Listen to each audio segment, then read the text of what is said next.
marriage traditional rites. Okay.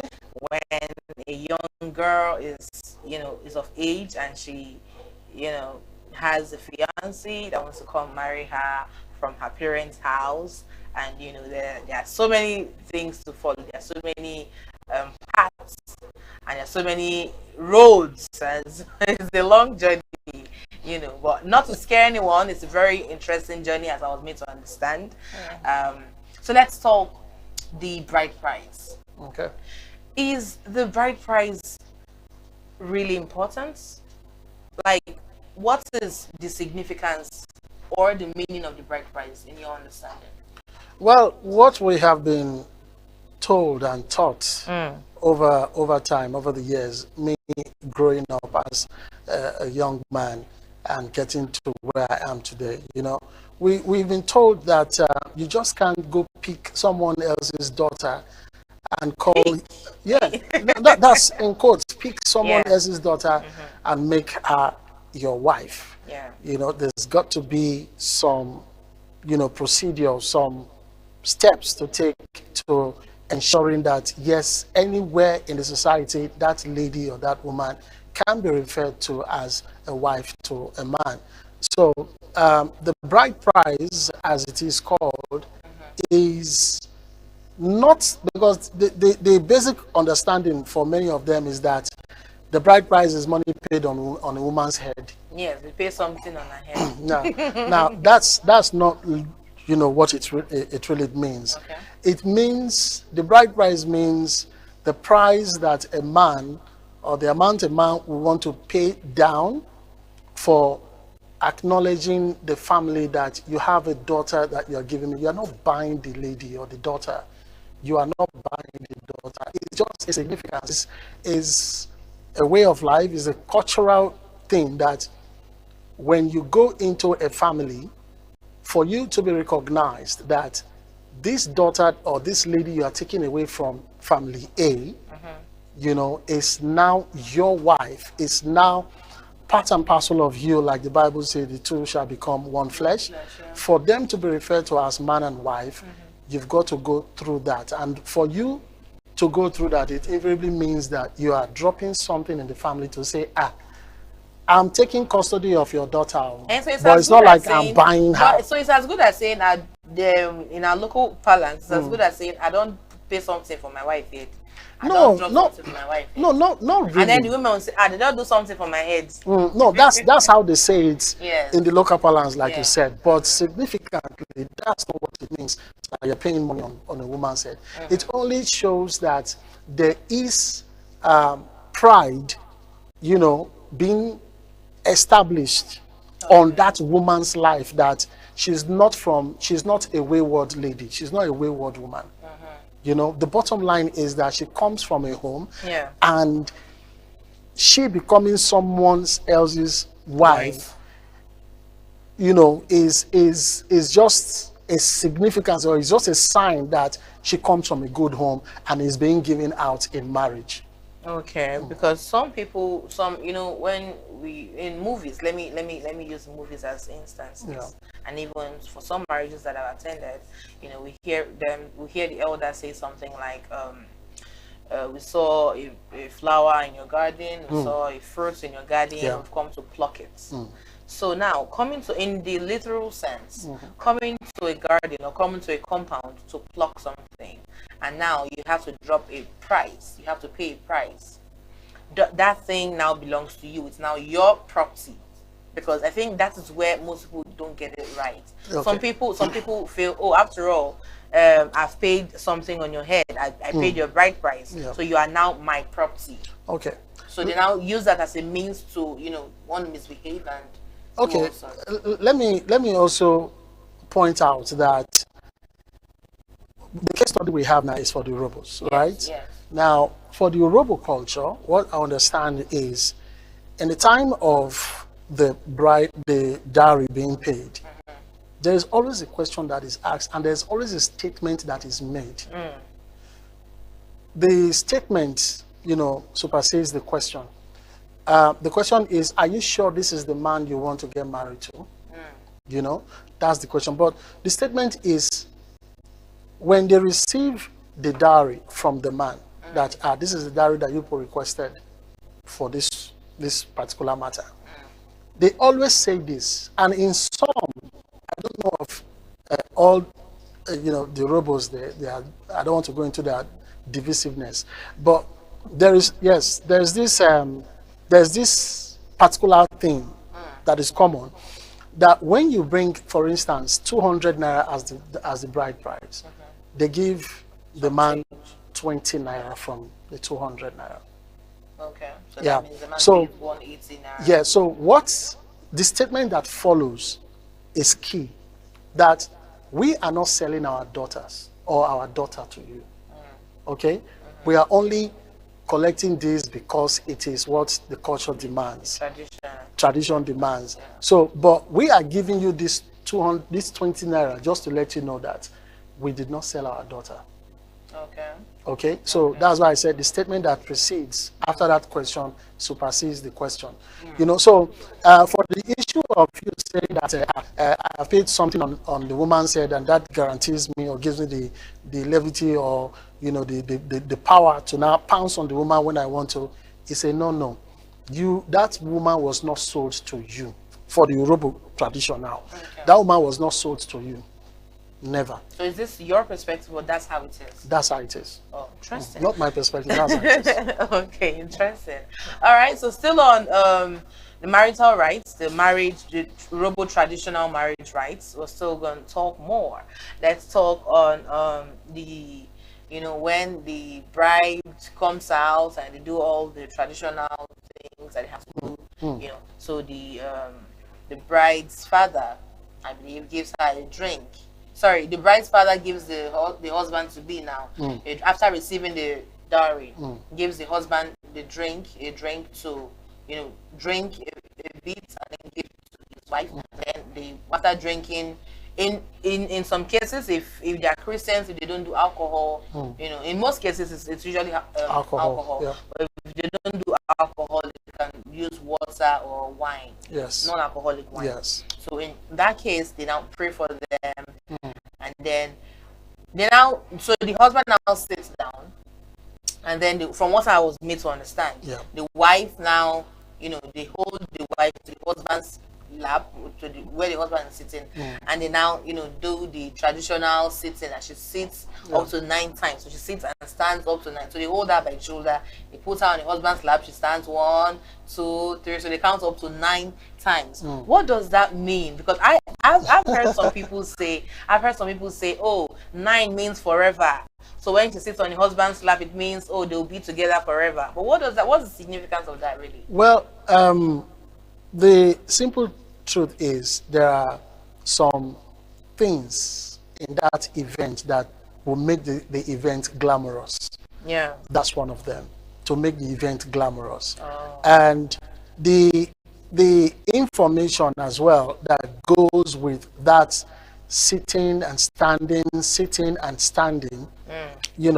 I think has to do with, like you rightly said, forever. I think when they get to the count number 9, so they say forever. Like I said, there are some certain things that play when it comes to the dowry thing. Yeah. For the Yoruba culture, one thing is said. There's in that aspect where they, for instance, where they pay the dowry, just to take us a little bit back. Yeah. Where they pay the dowry and the dowry is collected from the man. Before the dowry is collected, the father of the groom, of the bride, will always say, this is the money in my hand, though. Should we collect it?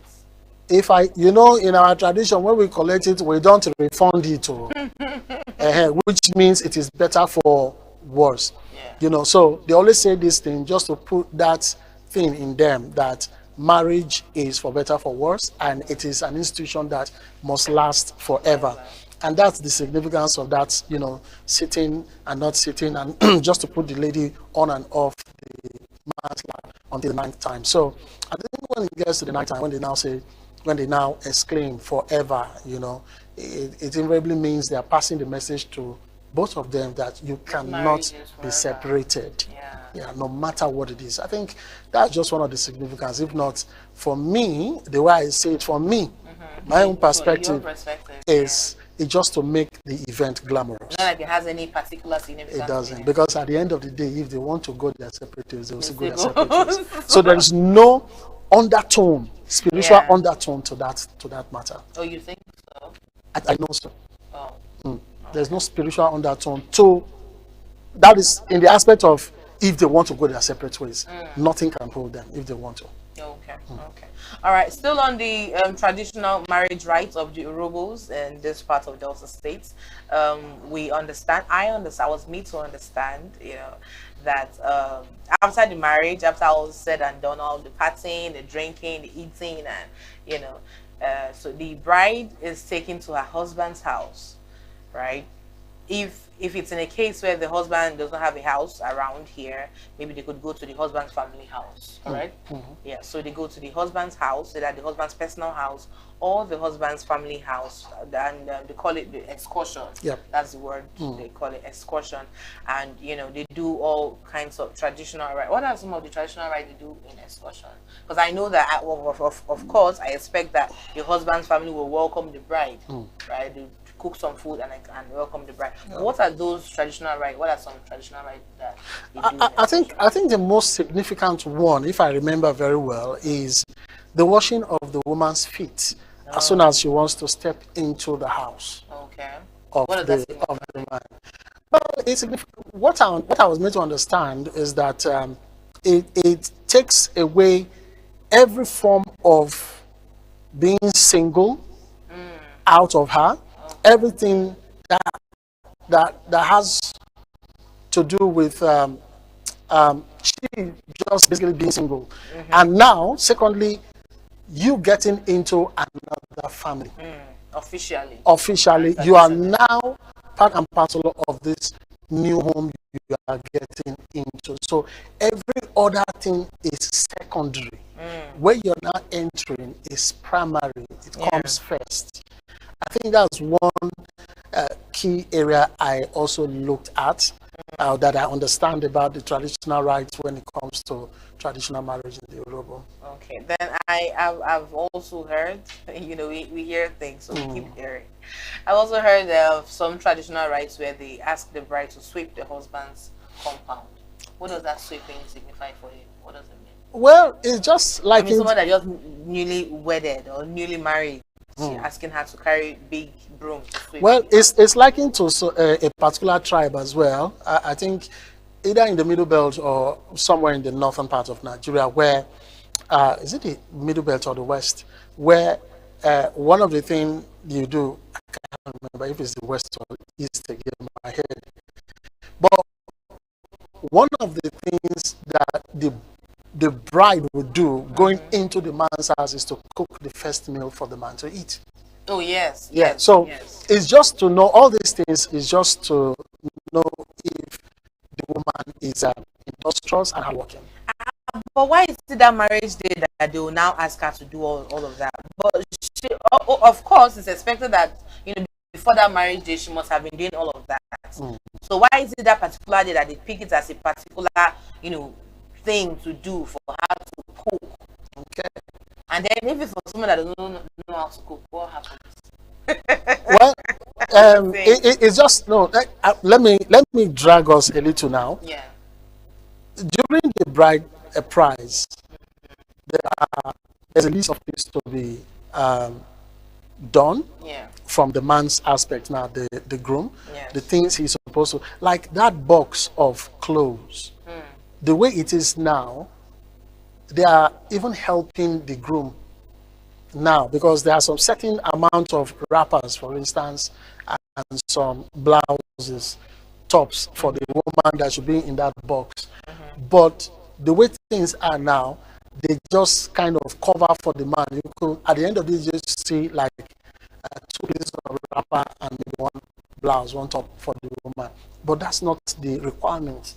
All right, so it is with what you're saying about why is it? It's just formality. The sweeping, the cooking, and all that. It's not like it's that day they want to know if the woman does not know how to cook or does not know how to clean the house. So it's just right? Yes, it's just formality. But mind you, when this thing started back in the day, ancient of days now, Yes. That's where this whole thing came from. Yes. It didn't start 10 years ago No, or 50 years ago. Our parents, You know, parents yes, our ancestors have been doing that. Yeah. But when they started it then, they meant everything they were doing. The sweeping, for instance, it's not like these days where we have this cutting and stuff like that, that the parents will know that my son is going out with this girl, or my daughter is going out with this guy. You know, so when the man now decides that I've seen someone, just like you said, I've seen a flower wants to pluck in your garden. The parents will now say, okay, who is this person? You know, they'll do all those history to check the family and all that. That's how best they will know about the girl and her family. But whether the girl knows how to cook or clean, they will not know until the day of marriage. So that was back in the day, the ancestor.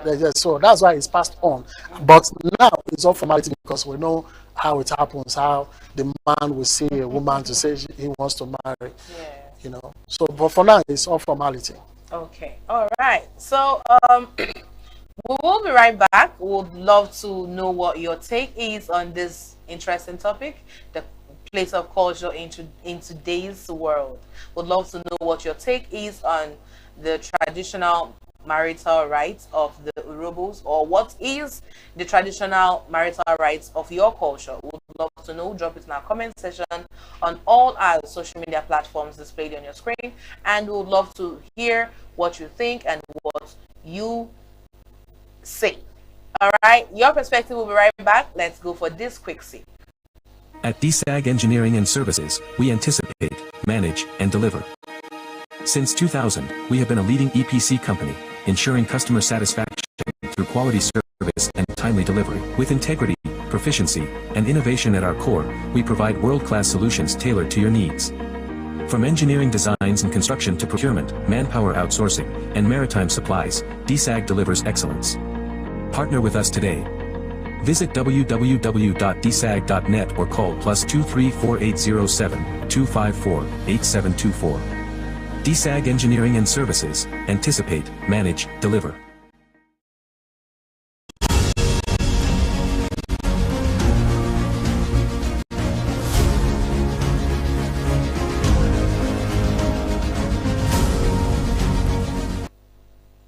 All right, welcome back. Before we went on this really quick break, we were talking about the Urhobo tradition and the traditional marital rights of the Urhobo tradition, and our topic was still on the place of culture in today's world. What is that cultural right? What is that cultural what is that traditional thing that has been passed on to you that you still follow up until today? Because as we all know, culture, like we're told growing up, culture is the way of life of the people. So what is that cultural thing that you live by that shapes you through your daily life, or that shapes you to be who you are today, or that has shaped you rather to who you are today? And I still have with me in the studio Mr. Fred O'Neill, who's helping me discuss this amazing topic. So Mr. Fred, we were talking about the traditional marital rights of the Urhobos, and I just realized that we didn't talk about the bride price lists. That bride price list, oh my goodness, that bride price list is a lot. That bride price list for you, what is it? What is the significance of it? I know that, of course, before somebody goes to somebody's house to get married to her, before a man goes to a woman's house to get married to her, he will come prepared. He's going to spend money for food, drinks, entertainment, and all of that. But the things listed in that bride price list, do you think some of them are outrageous, or that's how it has been and that's how it's supposed to be? It was supposed to be, because I feel when I see some lists, or when I hear of some lists, I'll be like, Shebi, is this for marriage, or is it a poverty elevation scheme? What's going on here? So no, but for the Urhobos, honestly speaking, I think they are one of the cheapest in the Niger Delta. Yes. Really? In the Niger Delta is one of the cheapest. Yes, and well, it depends. Like you said, you've seen a certain list. It depends. It depends on which part of the Urhobo enclaves or communities that you're coming from. There are some that are not really outrageous. There are some that are outrageous, like you rightly said. But the most important thing there are the things for the father, the mother, I think for the youth of that community. Why youth? Did the youth take care of me when I was growing up? Why Okay. why would my husband now come and buy things? Now, the youth represent the youth represent the community. Your father or your mother or your parents, they come from a community as well. Okay. We are not talking about, yes, we are not talking about the Isokos now. If not, I would have touched on the Isoko because they do that a lot. You know, I don't know of the Robos. I'm not seeing that, but for the Isokos, if you are going to marry a woman from Isoko land, you'll be given a certificate from that community, courtesy via the local government of that Isoko, south or north as it is. You know, so that gives some kind of a form of authenticity for your marriage. As a woman from the Isoko enclave, you are glad when you see that certificate being handed over to both you and your husband in the traditional marriage. Yes, it's a must in the Isoko land. That is what I know. You know, so it brings some form of authenticity, like I said earlier on. So for the Urobos, the list for me is not outrageous. Like I said, you asked if those things will be given to the youth. Yes, definitely they will be given to the youth. And there's also the extended family that they have a share too for that, because all these people, like it or not, they have one way or the other affected the upbringing of that particular child, directly Not all or families, directly or indirectly. No, not all families. Some families, they just some families they don't even know their extended family. So you cannot say now that when the girl wants to get married, those extended family that do not even know that the girl existed. Do you know why you're sounding this way? It's because when you say they don't know their extended family, it's because they don't go home. They don't go to the extended family, they don't come to town. No, the extended family cannot come to town. No, and the extended family cannot come to town because your parents came from somewhere. Your parents were not. But the they didn't just in the girl's life. They didn't. They contribute. They do. In a way, they do. Like I said, it's because these modern parents, they don't go home. You know, back in the day, when this whole thing started from, they, you know, it was a communal thing. It wasn't a situation where people will have to travel, like come to the town, to the metropolis, the urban areas to hustle. You know, it was always a communal thing. Anything they did back then was seen, and it affected the family as well. So that's why during the bride price, it's the whatever goodies that is shared will go to these different sectors in quotes. You know, so in the bride price, because the bride price list we were talking about, yes, the things that are written, most of the things that are written there are called for. You know, because these are the ones that actually brought the parents now. These are the ones that actually brought up the children. You get? Yeah. So definitely what is in the bride price list is a welcome development. But where it becomes outrageous is when you start bringing number of some items there that are, when you see figures, very outrageous. And the bride price itself, the money, you know, is not one big money. That's why I said for the Robo tradition, the Robo nation, I think is one of the cheapest when you talk about the bride price. Okay, yeah, let's still on the bride price list of the Robo traditional marriage. Yeah. I see things like a bag of salt. What's that bag of salt for? Why do they have to buy bag of salt? And this has reminded me of when my elder cousin was to get married. He got married to a Yoruba lady. It was a lot. The whole compound was filled with yam. Okay. Fruits, food stuff. But the yam was what struck me like, yeah, what's are we going to feed a community? What's going on here? Why do we have so many things like this? And then you now see for the Igbos, you see stuff for the Umuadas, that's the elderly women of the town. You know, if for anything, even if food is not served in that marriage, even if you don't entertain your guests, see that Umuada list. That list for the Umuada, the elderly women. Most of the it must be provided. Most of the tribes have this particular thing you're talking about. Yeah. Even the Robos have it as well for the elderly women. Yes, they do. Like I said, it's a communal thing. If we have to go back to time, you see the reason why these people are included. The mother, if it's in that climb, in that period rather, your mother would be among these women for the women's meeting and what have you. Okay. Yes, that's why I said. Present age, like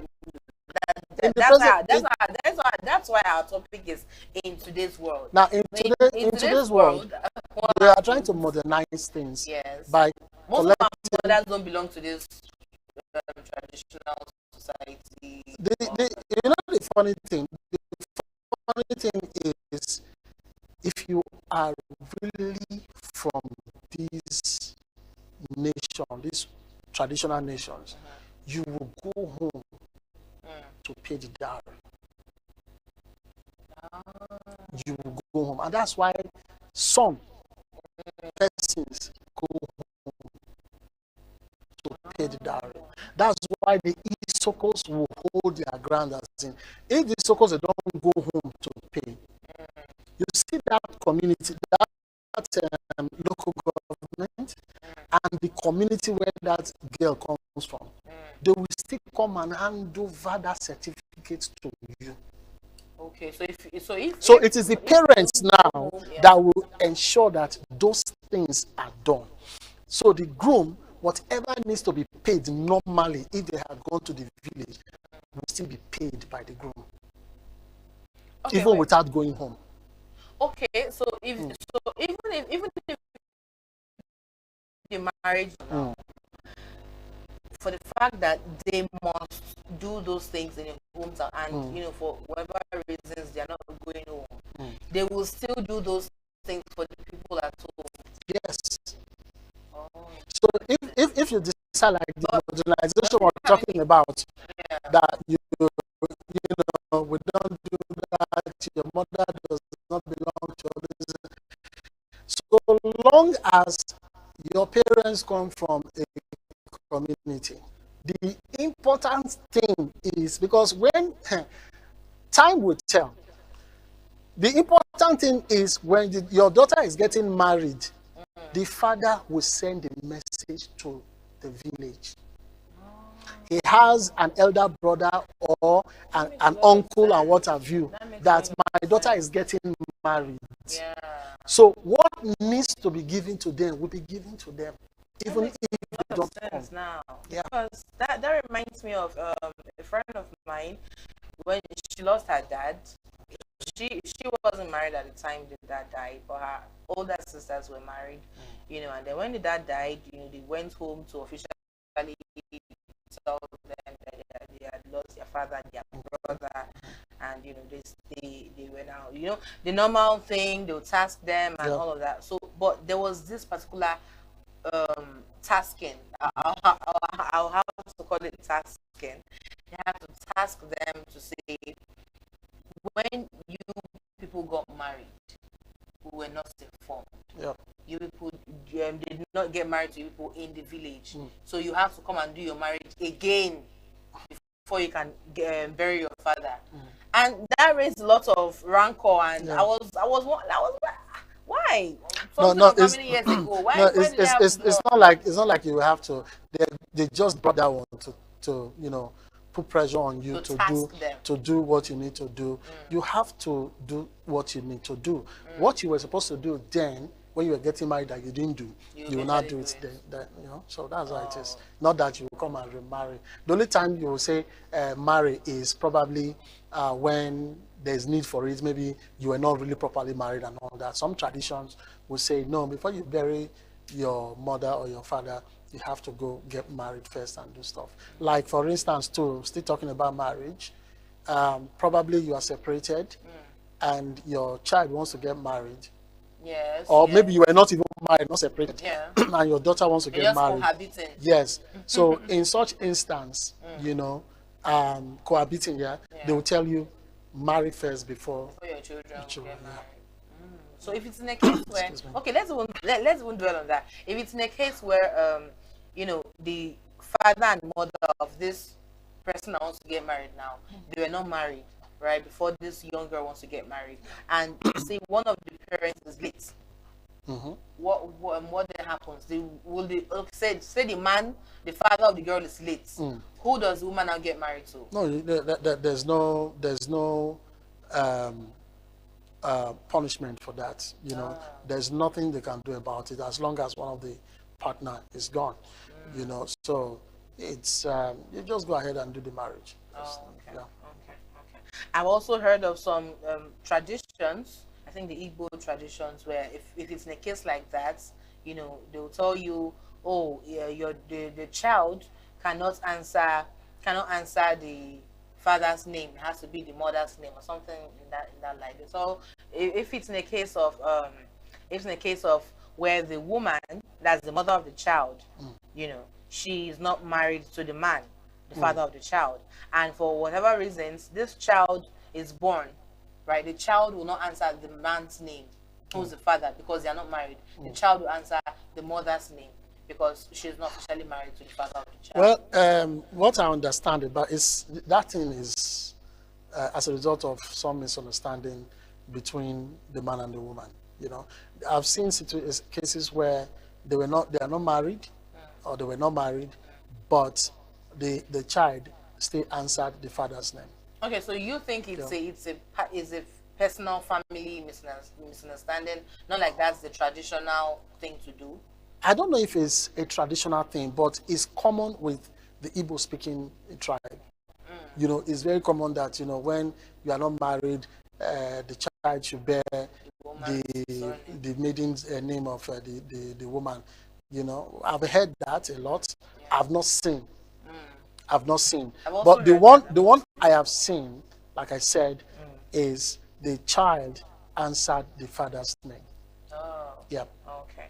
All right. So we're still on the traditional and cultural rights of the Urhobo tradition. Now let's delve into birth, childbirth. You know, after marriage, you know, it's everybody's prayer that after marriage, the next thing that comes forth is the childbearing and bearing of children, and children starts coming in. So now let's talk on the child's birth, child's naming, traditional child's naming. So we know that the naming ceremony, well, from what I was also told, you know, for a child's naming, a traditional child's naming, you know, they have to, they usually do the Christian naming, 7 days thing, circumcision and all of that. But aside that, they have to do this cultural thing, which I heard they, you know, get the sugar, they get salt, they get honey or sugar, and they get oil, either olive oil, the anointing oil. There's an oil in play, you know, and then all of these things have significances. Why do you think that is? That is traditional matters we are talking about now. You know, for those items, they do have their own significant role to play in the life of that child. Excuse me. It's just like into the fact that when you take your child for a naming ceremony in the church, you know, the pastor will come forward, bring in your oil, your anointing oil, and put on the forehead of the child. Sometimes even put it in the mouth of the child. Now, that one signifies from the Christendom, it signifies the Holy Spirit taking charge of the child, right? Now, for those items you just mentioned, the oil, the salt, the sugar, or the honey, these play significant role in the life of the child as well. Yes. How it is that it's a spiritual thing. It's a spiritual thing. Culturally, it's a spiritual thing for that child, you know, protection from different kind of ailments. Yeah. You know, and of course, ushering the child's destiny into a better destiny, not to be thwarted, not to be stained, you know, by any external forces and all that. So those are the significance of this particular that's what they believe, because, like it or not, before the advent of Christianity, you know, these things have been playing. They have been there. Yeah. Yeah. So it's not about probably they copied it from Christianity, where the pastor, the head pastor of the church, will anoint the child with oil and all that. Yeah. You get. So the simple fact is, these things have been there from time immemorial, and it will continue for those and to those who believe in tradition. Oh. Yes, to Yeah, those who because believe I in know tradition, that because it's what not you don't every believe will not affect you. no, yeah, Or exactly, you don't believe exactly, will not and not every family that want to go through that process you just mentioned. Yeah. And for those of us that do not know what that means, or what, for some of us that do not understand what that means, for some people, you know, when they put the salt, the sugar or honey, and then the oil, the salt is supposed to signify preservation, the life of the child is preserved, and for some families they put it in the mouth of the child. Then for the sugar or honey, they put it in the mouth of the child as well, to make the life of the child sweet. And then for the oil, whichever oil, it's meant to signify lubrication, as I was made to understand. It meant so the child will not have rough patches in life, rough parts in life, you know, and all of that. So we would love to know what your culture and tradition is about child naming and childbirth, because on here we just drop it as it is from our perspective, and would love to know your perspective. What is that thing that you think, you know, what is that question that you've been meaning to ask about tradition? Let us hear, let us see it, let us read it in all our social media comments on Facebook, Instagram, Twitter, TikTok, and YouTube. You can also send us a message on WhatsApp, and the number displayed on your screen as text message. We'll be right back. Let's go for this quick break. Stay tuned.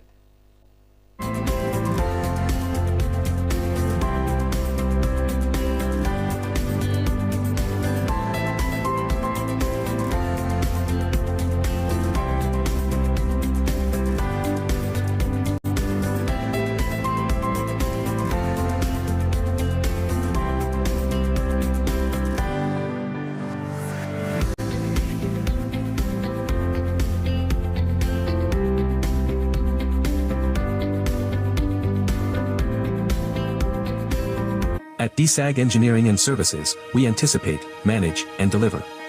Since 2000, we have been a leading EPC company, ensuring customer satisfaction through quality service and timely delivery. With integrity, proficiency, and innovation at our core, we provide world-class solutions tailored to your needs. From engineering designs and construction to procurement, manpower outsourcing, and maritime supplies, DSAG delivers excellence. Partner with us today. Visit www.dsag.net or call +23 4807 254 8724. DSAG Engineering and Services, anticipate, manage, deliver. At DSAG Engineering and Services, we anticipate, manage, and deliver. Since 2000, we have been a leading EPC company, ensuring customer satisfaction through quality service and timely delivery. With integrity, proficiency, and innovation at our core, we provide world-class solutions tailored to your needs.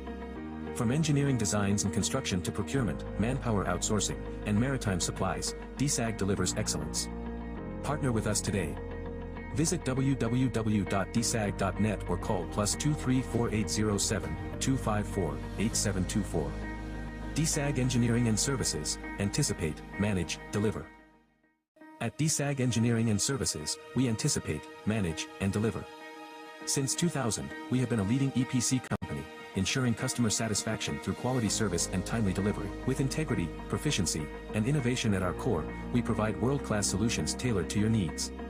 From engineering designs and construction to procurement, manpower outsourcing, and maritime supplies, DSAG delivers excellence. Partner with us today.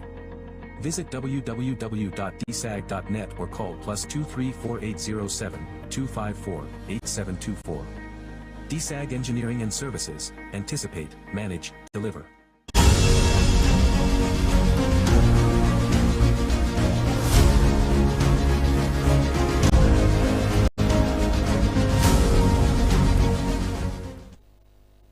Welcome back.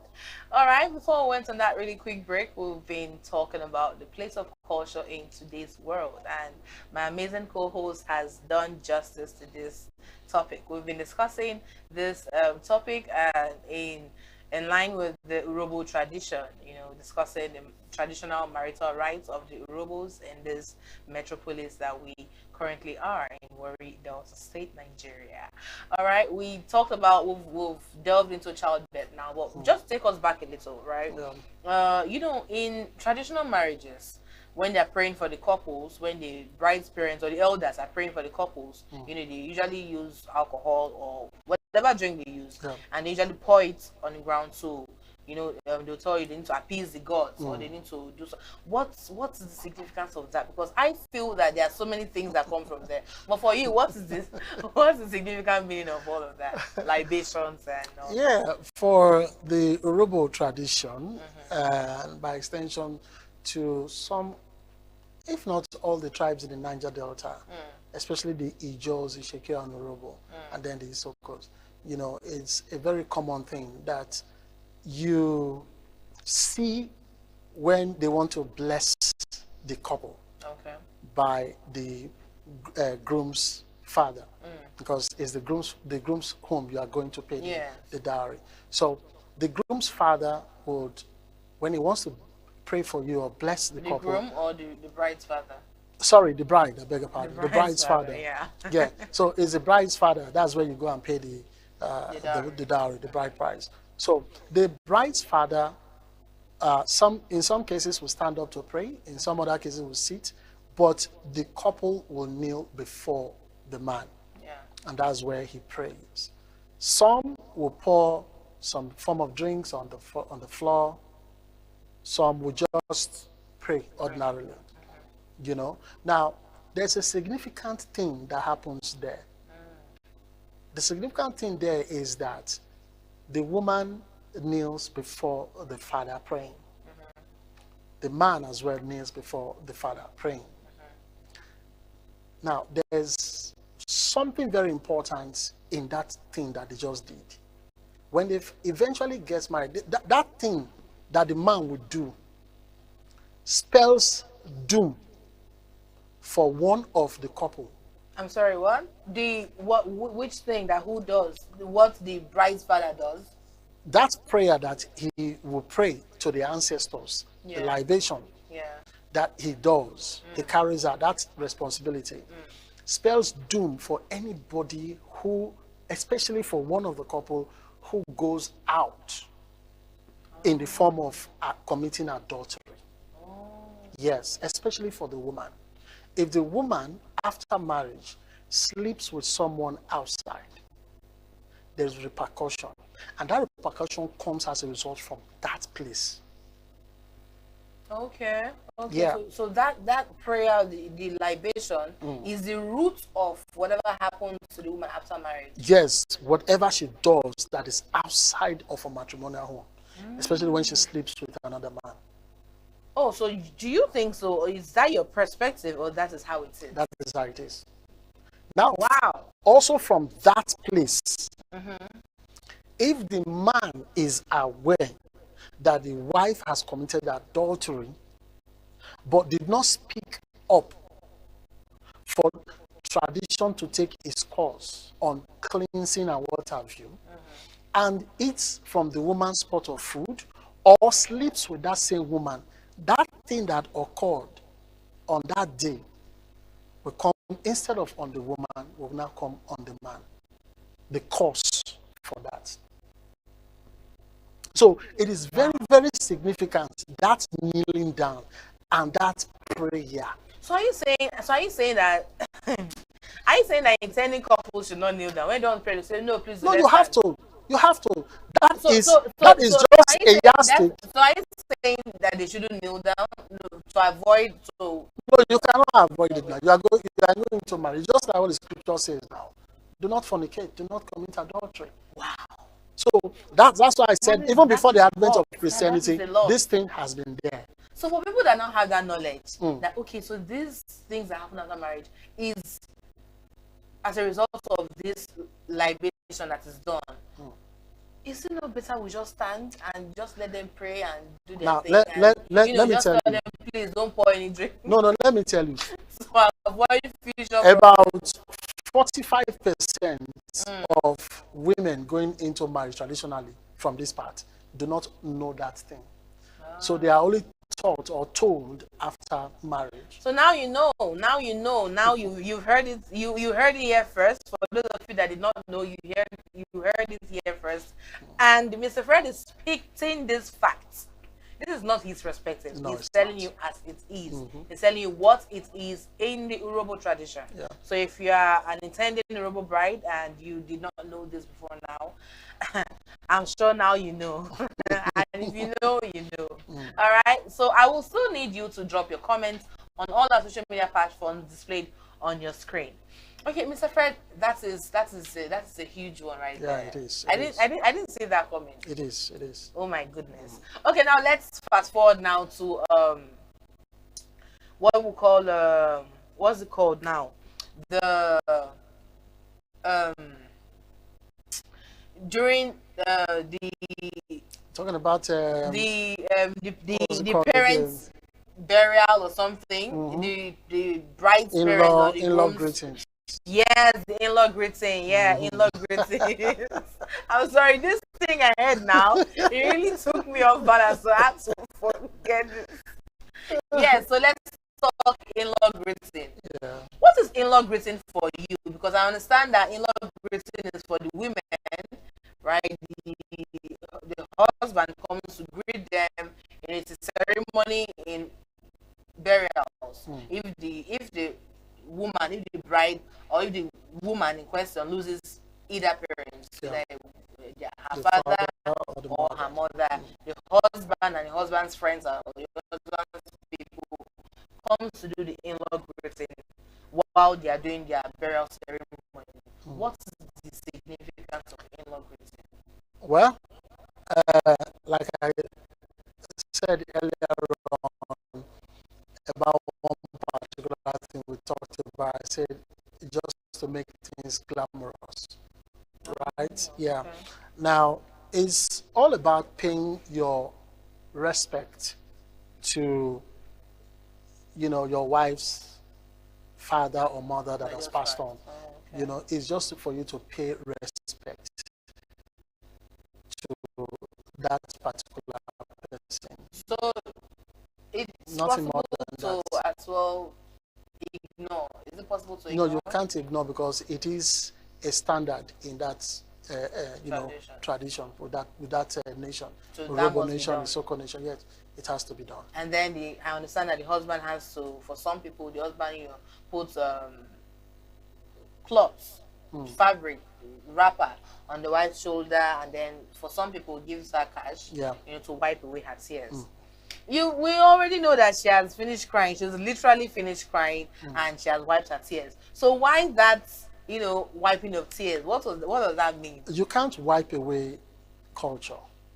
No, I'm not wiping away No, culture. I'm coming. There's a place I'm going to. Okay. You can't wipe away culture.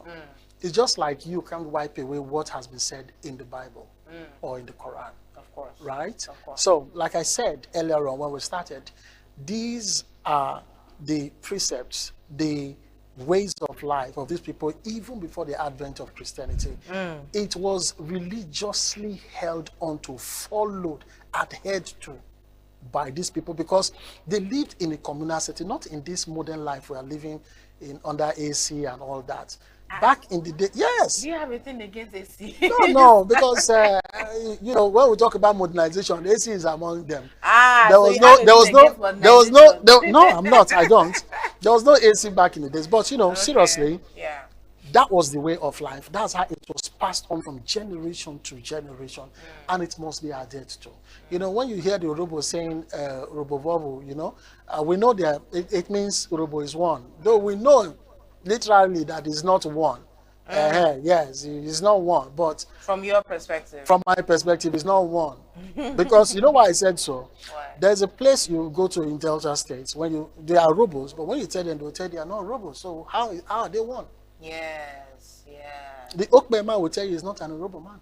Yeah, so that is a whole and they are Urobo.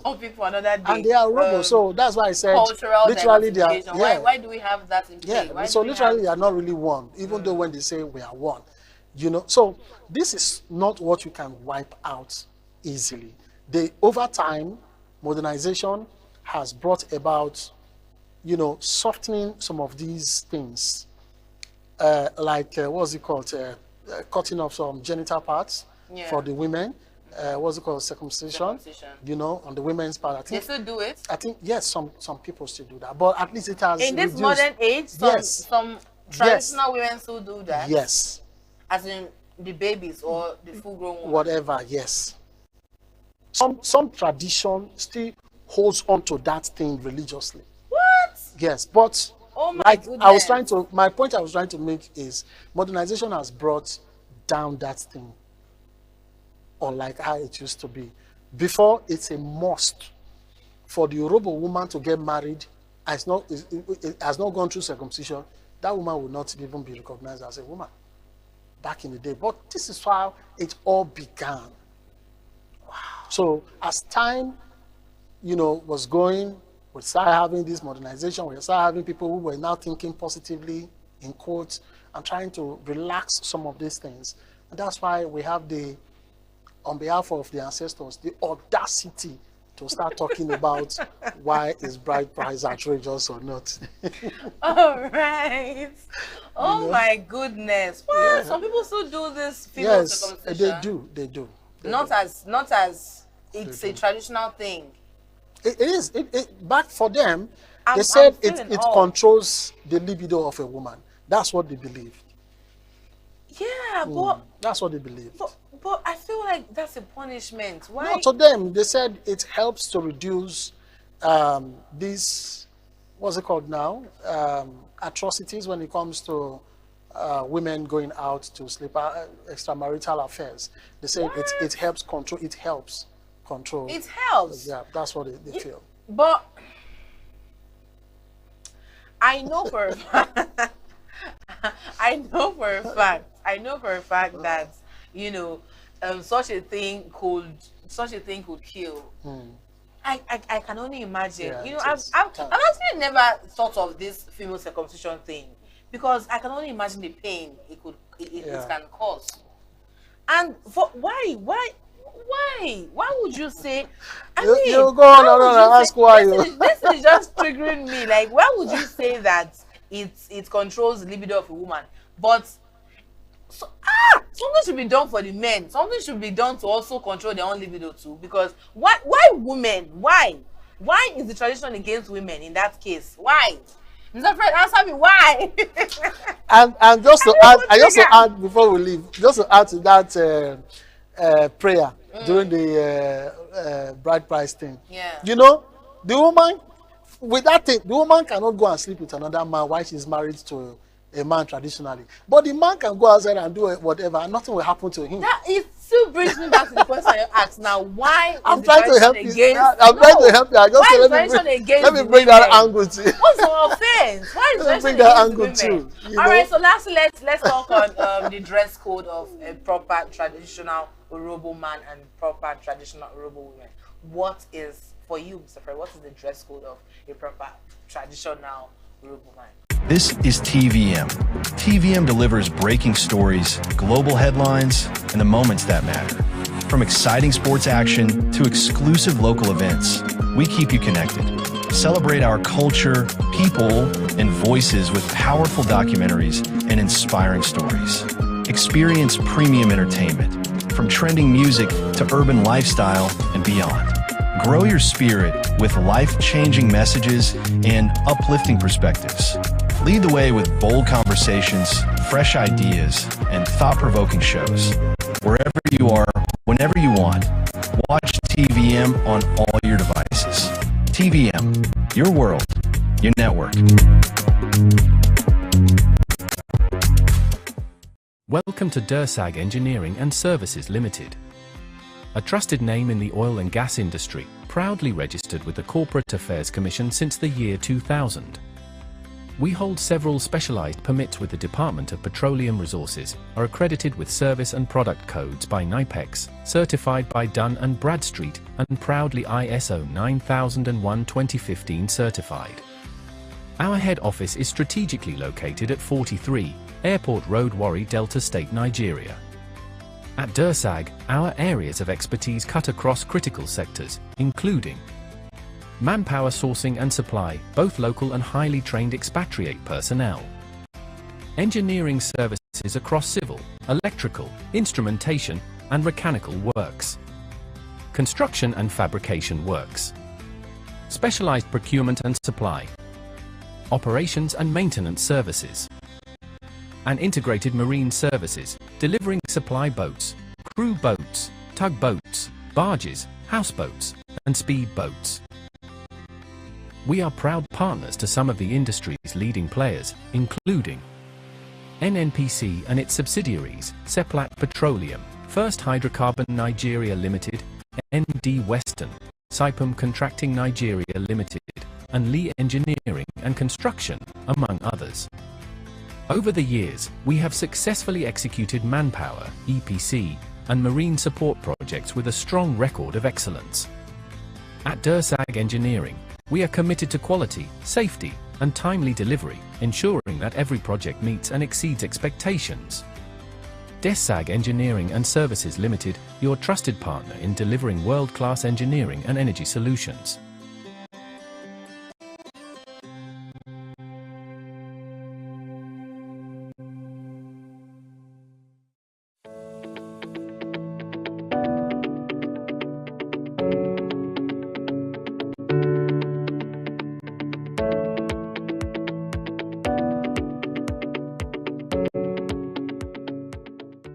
Across Nigeria today, many people are trying to get money and make wealth, working harder, earning more money on paper, yet in reality, they are poor. Now, prices rise faster than salaries and incomes. Savings lose value. The currency weakens and, of course, becomes unstable. So Nigerians begin to ask a question about today's Nigeria's economy. Can wealth still be created or built in this harsh economy? Today on Money and Market, we take a critical look at what wealth really means in today Nigeria, who is still building wealth, and what has changed, if there is any. Well, wealth creation depends on income growing over inflation, that is beating inflation. But today in Nigeria, like I said earlier on, prices rise faster than income or wages. Now, some of the key points we will be looking at will be on inflation, the strength of the Naira, wages, and of course, policy shocks. For inflation, when it becomes high, income grows slower than prices, which is not good for, wealth building. And then you have low and unstable wages, where we have, we see this very common in the private sector, and then the strength of the currency, in this case, the Naira, which loses its value quickly. And then we talk about policy shocks. We know right from when this President Bola Tinubu took over as president, one of the policy shocks he brought about was the subsidy removal. And of course, you also look at another policy shocks in tax reforms and FX changes. All right, to get a better understanding of wealth creation or wealth building, we'll be looking at what wealth was all about in the yesteryears, how to build wealth, and we look at it in today's Nigeria. Now, back in the days, wealth is seen as you having to save your salary, you having a good job, just a good job, which is enough. And when you have cash in hand, you are viewed as a king. And then you wait for government to be stable. Now, these were the key points in wealth building or wealth creation back in the days. And somewhat, it worked for them. But in today's reality, talking about wealth building, we look at how your income must, grow faster than inflation. You have to own a business. Yes, you don't have to be an employee if you really want to be wealthy, as it were. You have to have assets that matter a lot more than holding cash in your hand. And then you have to strategize. Personally, you have to strategize, especially on the long term, in order for you to beat policy timing. We'll go through them all over again for you to understand basically what we're talking about. Wealth back in the day looked at fixed salary, looked at bank savings, looked at you depending on pension, and of course, you having one stream of income, which is one income source. That was how the proponents were back in the days, the yesteryears. But today in Nigeria, just repeating this thing so that you understand clearly, you have a basic knowledge of how wealth is built. We look at it vis-a-vis yesteryears and today. But today in Nigeria, wealth depends on income that grows faster than inflation. You have to have assets that protect value. Yeah, you have to have multiple income streams if you really want to build wealth. And then there is this low vulnerability towards the shocks coming from the regulators of the economy. Now, we've talked about, wealth building and all that. We'll go deep into it. But first off, let's look at the constraints or the limits that we want to limit you creating wealth. There are constraints, no doubt about that, in creating wealth. These include inflation, currency risk, and of course, limited access to capital. Let's start with inflation. Earlier on, I said, when I started this show, I said this is the silent wealth killer. Yes. In this aspect, under inflation, you have inflation eats savings. We talked about this in our previous episodes. Cash loses value quickly. Yeah. And of course, salary increases rarely match price increases. How many times have you heard about salary increment that, was proportionate, to price increases? Very, very rare. So the effect about this particular one was that we have traditional saving, which equals to guaranteed loss over time. When you save traditionally, you don't save, you don't make wealth, All right, now let's look at income, as it were. This is a real bottleneck when it comes to wealth building or wealth creation. How? Because most Nigerians, they earn little. They have unstable income, like we said earlier on. Probably most of them depend on their salaries. They depend on one source, and you cannot invest your way out of poverty without sufficient income. So I don't know how you want to make wealth. Then let's look at another reason, another constraint, as it were, currency risk. In this particular one, we have the depreciation of the currency. In this case, the Naira, which brings about effects on imports. When you import your goods, you pay for school fees, you pay for medical costs, and of course, for asset prices, these currency risks bring these limitations, as it were.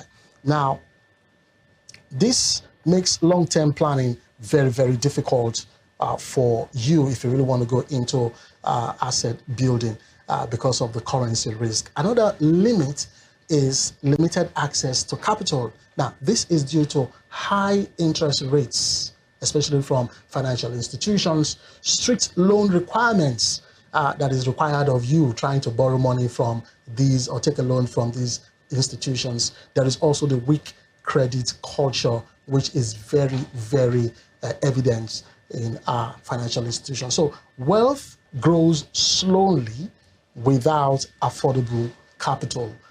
So we just want to get this appraisal of what wealth is all about. Remember, the understanding of wealth back in the day and how wealth creation is today in Nigeria. We'll take a simple look at them once again. Back in the day, wealth creation depended on fixed salary, bank savings, depending on pension, and depending on one income source. The good thing is I've seen young people today, young business people today who have more than one income stream. And I've seen how wealth is being built by these young ones, especially, and it's a good thing. So back in the day, this is how, wealth creators viewed creating wealth. And like I said earlier on, somewhat it worked for them. But in today's harsh reality about Nigeria's economy, how things are, you talk about taxation, you talk about policy shocks, not only just on taxation, you talk about policy shocks, you talk about the strength of the Naira. Definitely, you want to see how you want to make wealth, and you have to go overpass these constraints here and there. But then again, in today's Nigeria, like I said, wealth creation or wealth building is dependent on you having income that grows faster than inflation. You have to have assets that protect value. When we talk about assets here, we talk about real assets. A very good example is land. Over time, you have acquisition of land here and there, and over time, because land acquisition and you want to do business with land, it takes some time, some years, and for you to have a good return. Because land never depreciates but appreciates over time. And then you look at multiple income streams. In our previous discussion on taxation and all that, I gave an instance of this particular multiple income streams. It helps you a lot. I gave the instance of you as a salaried worker. When you close, especially for civil servants that work from Monday to Friday, a particular time, maybe from 8 o'clock to 4 p.m. or 5 p.m., then you can go do other form of business to add money to your income, like the POS operators. You can be a tutor or home tutor and all of that.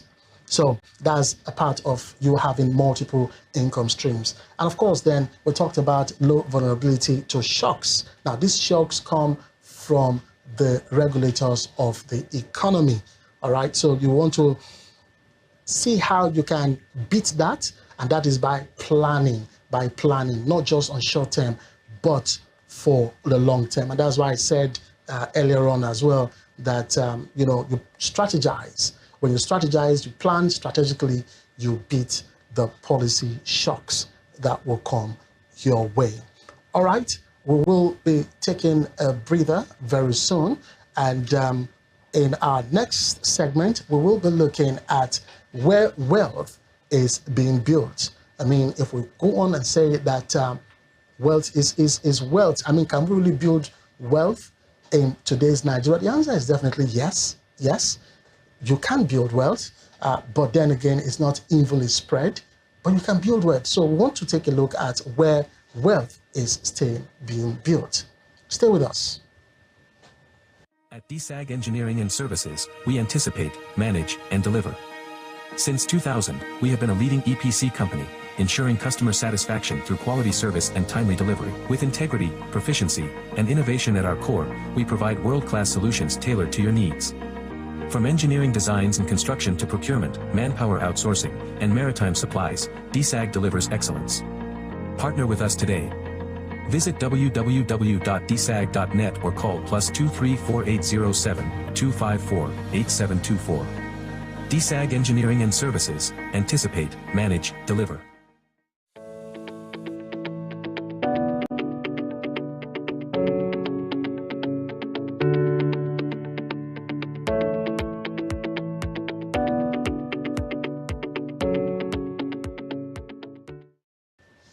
All right. Despite the economic hardship and constraints in wealth creation, wealth is still being built today, though not evenly. That's how I ended up the first segment. And true to it, the economic hardship is very, very difficult. And of course, there are strains here and there, which I mentioned earlier on in wealth creation, but wealth is still being built. Now, we'll be looking at three proponents to look, when it comes to creating wealth. We will look, first off, we're looking at the direction of business owners. We'll look at the direction of FX earners, yes, those who earn through foreign exchange. And then we'll look at asset builders. Let's start with business owners. Now, these are the structures that have a huge say on wealth creation, business owners. Remember, I talked about one of the things is for you to own a business and not being you an employee. All right, so this is what I meant. Now, in this particular category or proponent, we have traders who adjust prices. You've seen it over and over how it is that traders adjust their prices, even for uncertainties, even for some policy shocks, even because as a result of, not having, having more demand than supply. Yeah, so they tend to adjust their prices in order for them to make more profit. All right. Also, as business owners, where we have small and medium enterprises, these have demand-driven income. Like I said earlier on, they look at the demand for these goods and services, and they tend to, work on their prices in order for them to make profit. So they make more income because of the demand for such goods, and they have the power to regulate, the demand and supply of such goods and services. And then there's these service providers under business owners. Now, you know what service providers are. People who are in the business of delivering services. Could be those who do packaging for packaged goods from one place to another. That's a form of service, trying to render service in that direction, and a whole lot of that. Now, that's for business owners. Let's look at FX earners. Now, the FX earners, these are guys who are more dependent on foreign currency or exchange, all right? That's why it's called the FX earners or the Forex earners. And here we have remote workers, guys who do not go to offices, who work maybe from home about whatever you want them to whatever tasks you want them to carry out. They work remotely and they do that without stress. In fact, they don't have anyone physically to put them on their toes or their feet. So these under the FX earners, we have the remote workers. We also have exporters in this regard. These are guys who, like I said, are currency related, not really on the local currency now. So for you as an exporter, you export your goods outside of the country, and you know that you are involved in foreign exchange. You want to sell your goods on the foreign currency, most times in the dollars. So yes, under FX earners, we have exporters. So these guys, they earn a lot of money via exportation. We also have freelancers. Yes, freelancers are more or less like remote workers. These guys who are under these FX earners, like I said, they earn, I'll touch on it later, but they earn on foreign currency. And then, excuse me, and then they will have to do some conversion when the economy is right for them, when the stage or the time is right for them to make money. All right, the third I talked about, because we're three, I talked about talking about the FX earners and of course traders or business owners as they were. Now, the third point or the third proponent in this particular aspect is asset builders. Remember, before we went on that break, I talked about, asset acquisition. Now, you will get them here. The asset builders are dependent on land on a long term, like I said, They look at productive businesses. These are guys that will go on a feasibility study about a particular business and see that that business that they want to go into will be very productive. They don't just jump onto every businesses that come their way. All right. And they are also inflation aware about any investments they want to go into.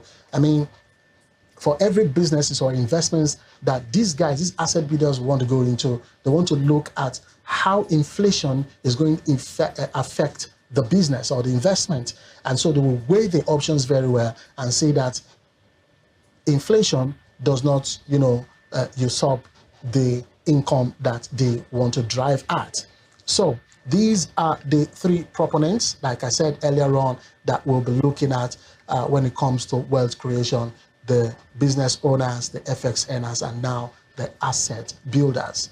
For us to understand what we have just highlighted, let's take a look at some case studies in the different proponents, the different people we just looked at. Let's start from the SME survival. Now, this is the small business owner.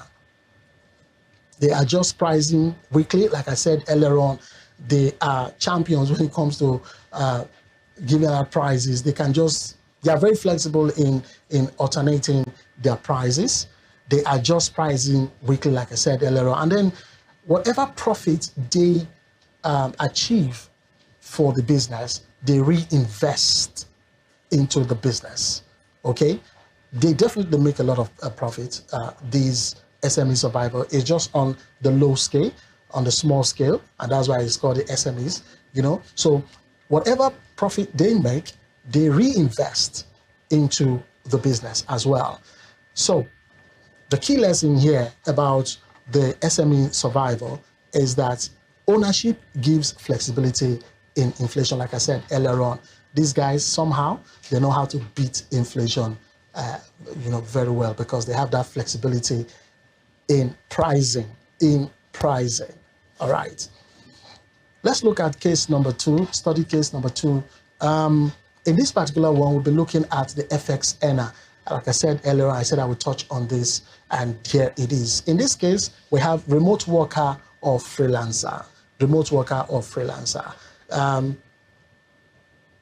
This set of guys in the FX earner category, like I said earlier on, they depend, in fact, the business they do is in the foreign currency, not in the local currency. All right, so they earn in dollars, and then they convert this dollar strategically. Now, what I meant, I talked about this earlier on, and what this means is that they look at the market where they see improvement in the currency that they depend on. That's when they convert strategically. Now, when there is when the value of the foreign currency increases, they do a lot of conversion, as it were. All right, so these are for the FX earner, and the key lesson to take away from this particular one is that currency matters more than the job title that they are faced with. I mean, like in the case of salaried workers, it's all about the job title. But the FX earners, they don't look at the job title. Like I told you, most of them, they work remotely, and those who are exporters, they do their business, their exporting business and all that. They don't look at the job title. They look at what matters a lot. And in this particular aspect, what matters a lot is the currency, like I said earlier on. So that's a good payoff for the FX earners. Let's look at the asset builders. Now, this is the one who is into gradual land acquisition, and long-term mindset. Now, for you to be an asset builder, you must plan long-term. It's not mid-term,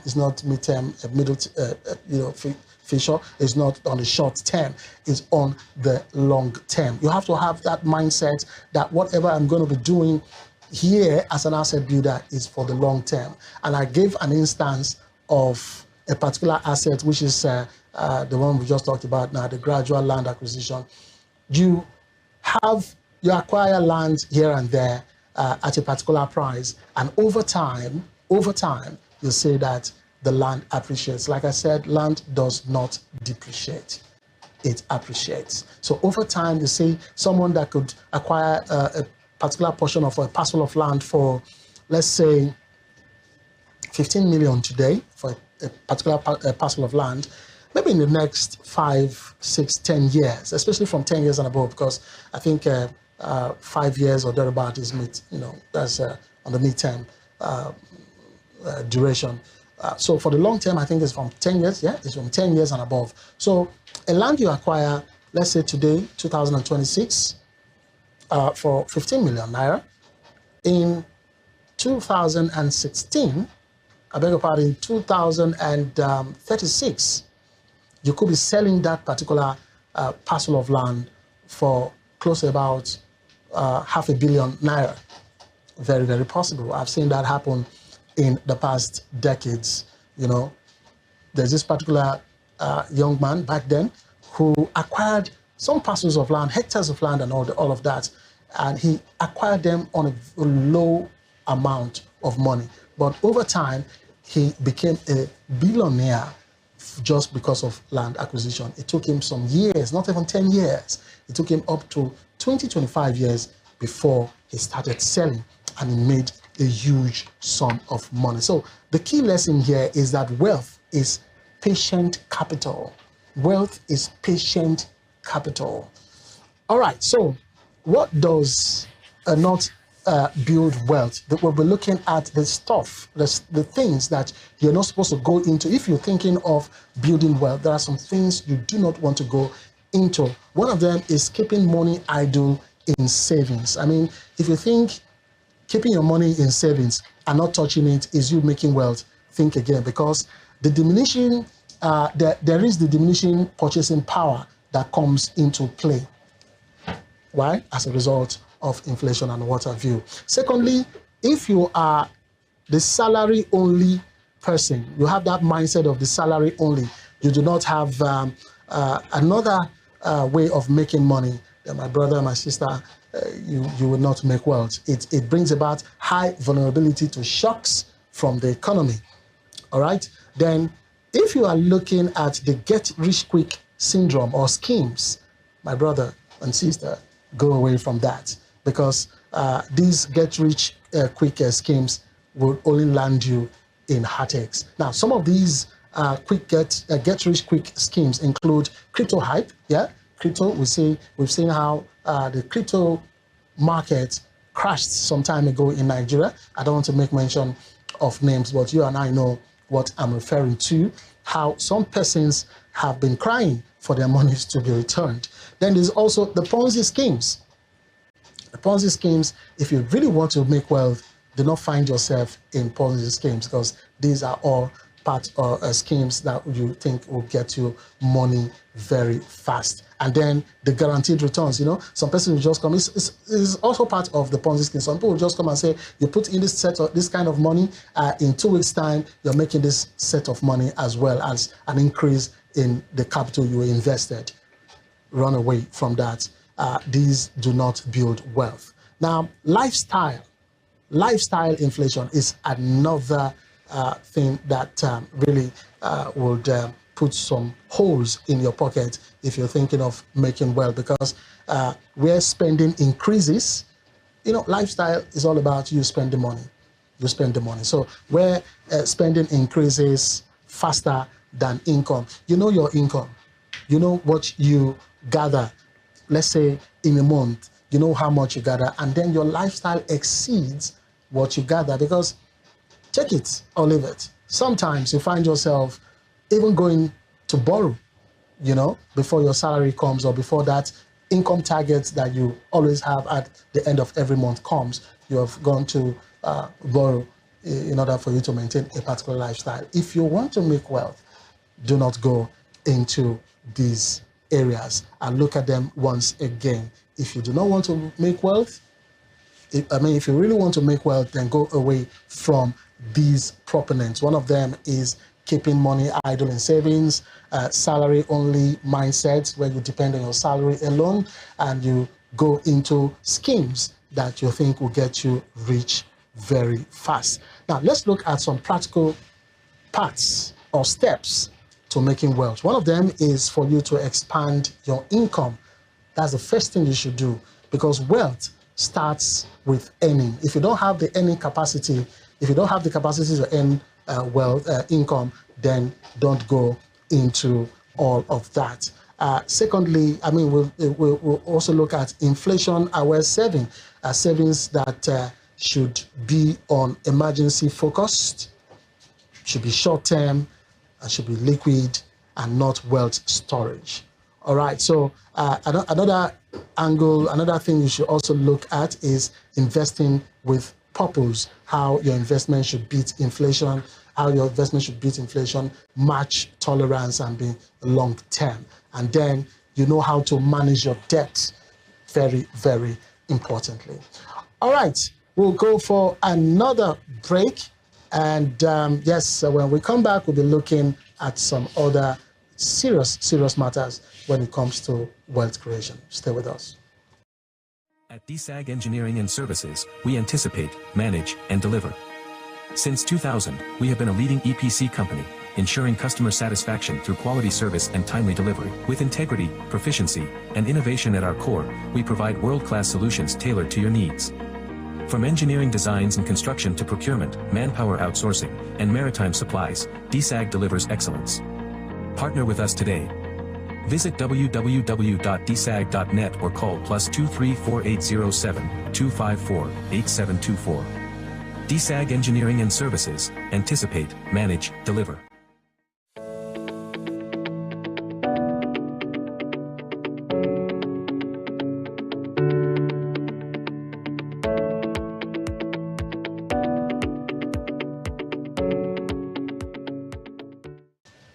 All right, welcome back from that quick break. And before we went on that breather, we talked about some practical steps or paths to making wealth. I just hurriedly brought out some highlights of what we'll be discussing about.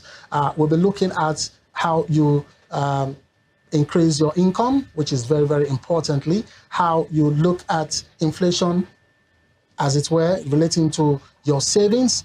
And of course, you invest with purpose, which is very important. And then we'll also look at how you manage your debt. Let's start with the income expansion, which comes first, which is very, very important. Like I said earlier on, wealth starts with the capacity for you to earn. I mean, if you do not earn, how can you make wealth? And in doing so, you could get yourself upgrading a particular skill.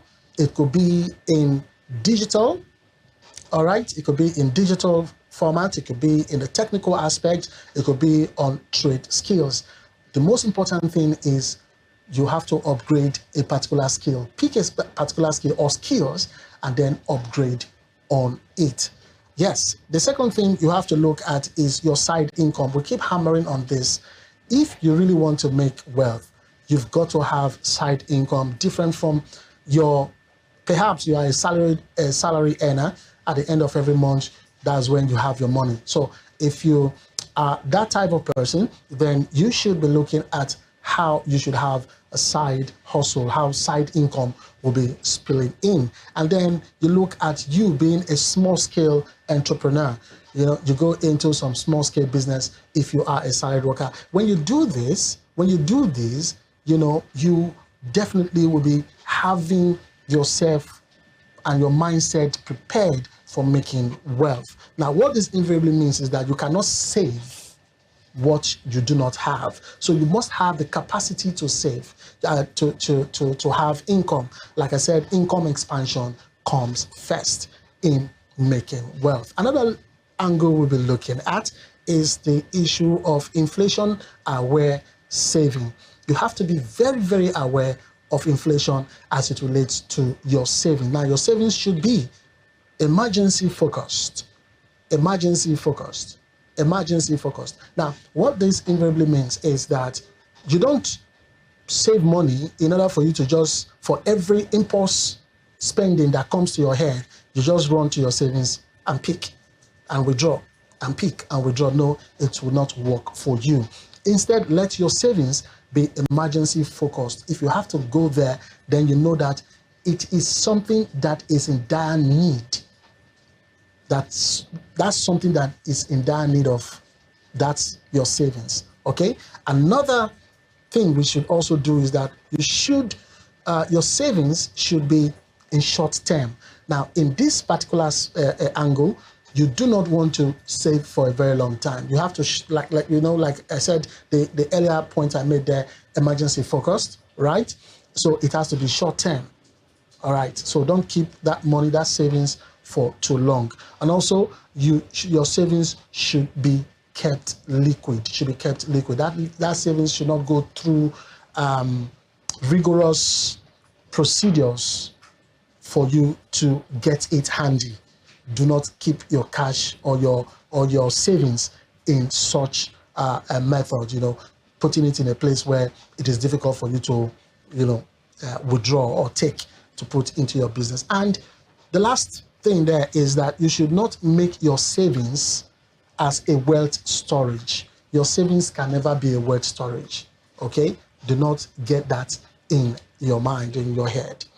Now, let's also tell you that you've got to hit the ground running when it comes to practical ways or practical steps on how to make wealth. One of the hitting on the ground is investing with purpose. You invest with intent, all right? Investment must, we've always hit on this one, must beat inflation.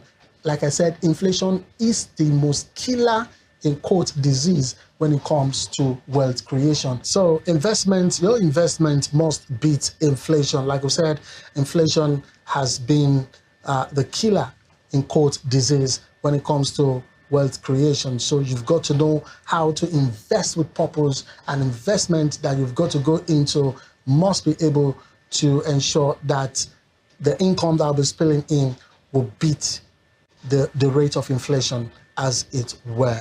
All right, another thing you'll look at is match risk tolerance. Match risk tolerance. You've got to be very, very careful when it comes to taking risk in that investment. You've got to look at that investment very well. You look at the risk level. If it's something that is tolerant, if it's something that you can handle, then you go into it. That's why we say you match the risk tolerance in that particular investment.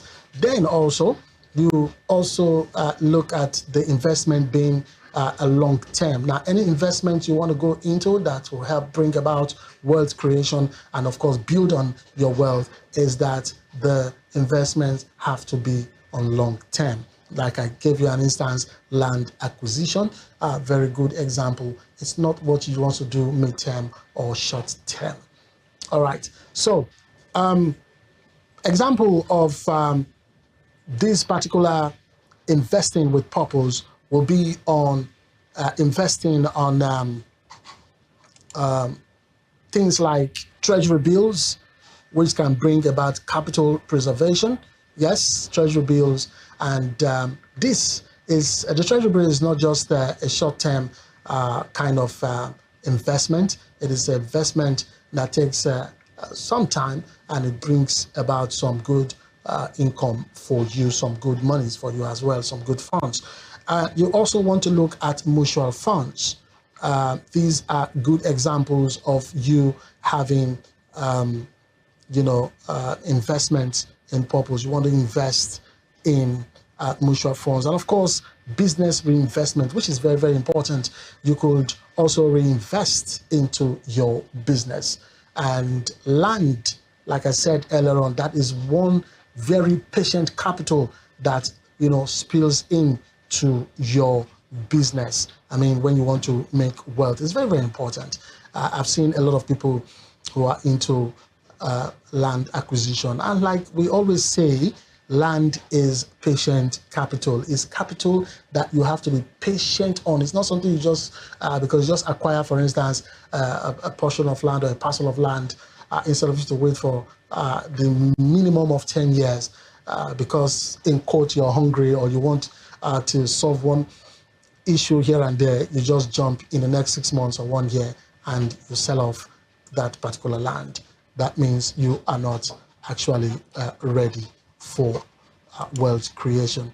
Now, in all of these things that we've been talking about is how you can create wealth, practical steps to creating wealth. Let's just remind us again that one of the pathways to creating wealth is income expansion, which is the number one thing that should be in your mind. And we talked about you finding a skill or skills, upgrading on them. I talked about digital skills, technical skills, and of course, trade skills. Find any, work on them, upgrade on them, and you see how you will benefit. And of course, you become very, very hot when it comes to that particular skill in the market. Also, you look at your side hustle, how side income start thrilling in is very, very important, start spilling in for you. And you want to also look at you being a small scale entrepreneur, which would be very, very good. And we said, if you do not have anything to save, how can you earn? Okay, so your income has to come first. We also talked about you having inflation-aware saving, where your savings should be emergency-focused, should be short-term, should be kept in liquid, and you do not look at your savings as wealth storage. Don't ever look at it, because it's something that you want to be using even in the short term to help your business grow, and of course in the long run help you build wealth. We also talked about investing with purpose, which is very important. You invest in businesses that can be able to beat inflation, that will match risk tolerance, you know, ensure that the kind of investment you are going into is the type that will definitely,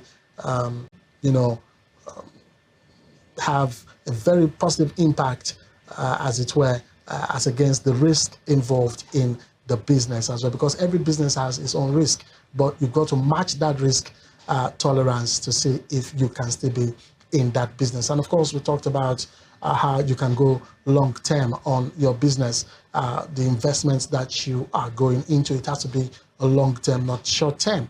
All right, and we gave instances of long term investments that you could go into. We talked about treasury bills, we talked about mutual funds, we talked about you reinvesting in your business, as it were, and of course the patient capital there, which is on land. Now, the last step, in our discourse today on creating wealth in this particular segment is debt. Yes, debt. You've got to be very careful how you use debt. Some people turn their debts into income. It's something that can build wealth only if it produces income. Now, you don't want to go into a kind of debt. Now, let me give you an instance of you being in debt, but it's a positive way. For instance, when you go to some of these financial institutions to have to take a loan into your business, maybe you want to acquire a certain business, or you want to go into a certain kind of business, and you need some form of capital that you think the bank or the financial institutions, as it were, would help you with. Then you can go and get it, because you know that at the end of the day, such businesses you want to go into will produce income. Yes, so that's why we say debt can actually build wealth only if that debt produces income. So surprising how it is that we're able to coin that debt can, because when you ask the ordinary man, he will tell you that debt means that you are going down, you are sinking, your ship is sinking and all that. No, if you know how to go about having your debt turned into income, then you can go. Because one thing you should also know is that consumer debt destroys wealth. Consumer debt. Okay, so that's what we're saying. Don't go into consumer debt. Okay, the type that you, for instance, I gave the instance of you taking a loan, kind of credit from the bank for you to go into business. But instead, you take those loans or those credits and you put it into you consuming, like, buying food stuff for you to consume. Like we talked about earlier on, the lifestyle inflation, and you want to go into that kind of lifestyle, it will definitely destroy you, your move for wealth creation. All right, so these are the steps on how to build wealth. These are the practical steps on how to build wealth: income, expansion, your inflation-aware saving, and of course, investing with purpose, and then carefully managing your debt. These are all, that will shape in or help you in building your wealth, as it were. All right, so we'll very, very soon go on a short break, and when we come back, we'll be looking at who has the hardest time building wealth. We'll look into that, and also we'll look at the role of government and policy, how it all contributes to building wealth as well. Where we'll be looking at some of the things that the government can do to help build wealth, help the masses, or help those who want to go into wealth creation. Then we'll look at the harsh but honest truth about wealth building, and then we'll come up and wrap up things as it were. So, like I said, this segment was all about the practical steps on how you could make wealth. We also talked about what you should not go into if you want to go into creating wealth. We also talked about, where wealth is still being built. We asked the question, in this everyday Nigeria that we see today, can wealth still be created? And we said, yes, realistically, it is a yes, but then it's not evenly spread. So we want to just guide you and help you to know how to build wealth, be among the wealthy Nigerians out there, and let you know that some of the wealthy Nigerians you're saying today, these are the steps, this is what they did and what brought them to becoming wealthy Nigerians, as it were. We talked about, business owners. We talked about FX earners. We also talked about asset builders. These were the three proponents, the three aspects of, wealth creators that, we looked at, how the business owners, where we see traders adjusting price. They have, like I said, they have the power, as it were, in quote, to adjust prices as they will.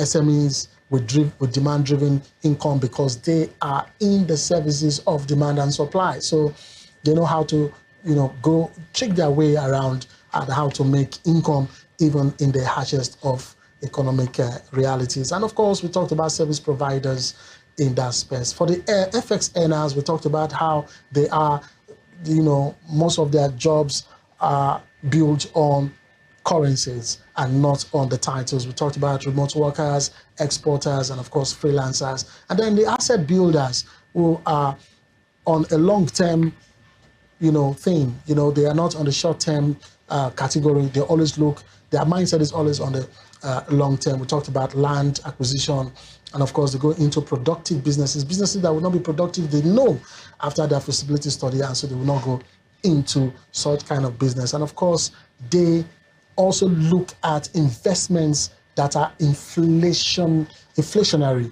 So they look at that particular investment to see if their income will surpass, or beat inflation. And if that is the case, then they would definitely go into such kind of businesses. And we had case studies of the SME survival, where we talked about the small businesses, how they adjust prices weekly and all of that, and then reinvest the profits they achieve in the business back into the business. In that particular space, we said that ownership gives them flexibility in inflation. They know how to go around the inflation as well. For FX earners, like I said, these are the remote workers who earn in dollars.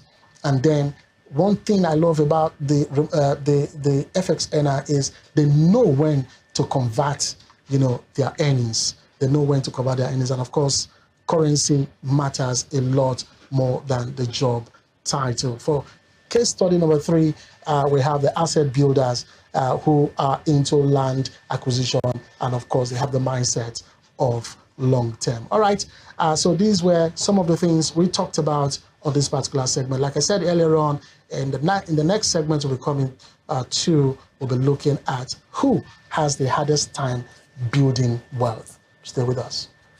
At DSAG Engineering and Services, we anticipate, manage, and deliver. Since 2000, we have been a leading EPC company, ensuring customer satisfaction through quality service and timely delivery. With integrity, proficiency, and innovation at our core, we provide world-class solutions tailored to your needs. From engineering designs and construction to procurement, manpower outsourcing, and maritime supplies, DSAG delivers excellence. Partner with us today. Visit www.dsag.net or call +23 4807 254 8724. DSAG Engineering and Services, anticipate, manage, deliver.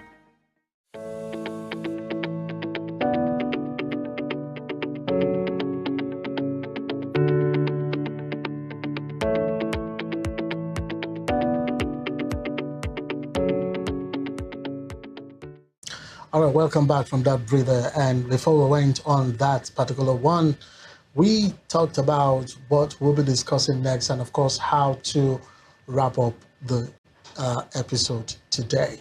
Now, we talked about who has the hardest time building wealth. Who? We want to really look at those people. And, of course, we look at the role of government and policy, as it were. And then we talk about the harsh but honest truth about creating wealth. So, who has the hardest time building wealth? Because some persons have been asking these questions, this particular question, and let's look at them now. Because realistically, most vulnerable groups have the hardest, time building wealth. The most vulnerable groups. These are the low-income salary earners. This is where they are, the low-income salary earners. When your salary is low, how can you build wealth? How can you build wealth? If, for instance, as a salary earner, your salary is, let's follow the minimum wage. Your salary is 70,000 naira a month. How do you want to do that? And maybe you are a family man who has a wife, and probably let's just even trickle down to 2 children, and they are in maybe secondary school, in private school, or even if it's in a state school. You buy your books every term, you pay for transportation, you feed and all of that. How can you make wealth? So the low-income salary earners, they are not in the bracket of making wealth or creating wealth at all. Another example of those who hit the hardest when it comes to building wealth are the informal workers with unstable income. Now, these are the set of people that today they could get 300 naira, 3,000 naira. Tomorrow, it could increase to 5,000 naira. The day after tomorrow, it comes back to 3,000, probably 2,000 naira. So the income is really, really unstable. These guys cannot get themselves in the bracket of making wealth at all. That's for the informal workers with unstable income. We also talk about youth, the youth without skills. We've seen how the youth these days have gone into the get-rich-quicker schemes. And some of them have even gone into fraudulent activities to make wealth. So for the youths without skills, because we don't encourage those kind of activities that youths these days find themselves in fraudulent activities and, of course, get-rich syndrome schemes. We don't, encourage such. We encourage youths with skills. So if you're a youth and you do not have skills, how can you now make wealth?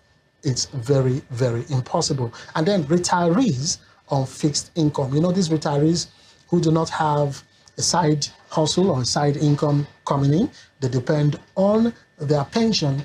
Definitely, they will not be able to make wealth. Now, for these groups that I just mentioned, wealth building is slow.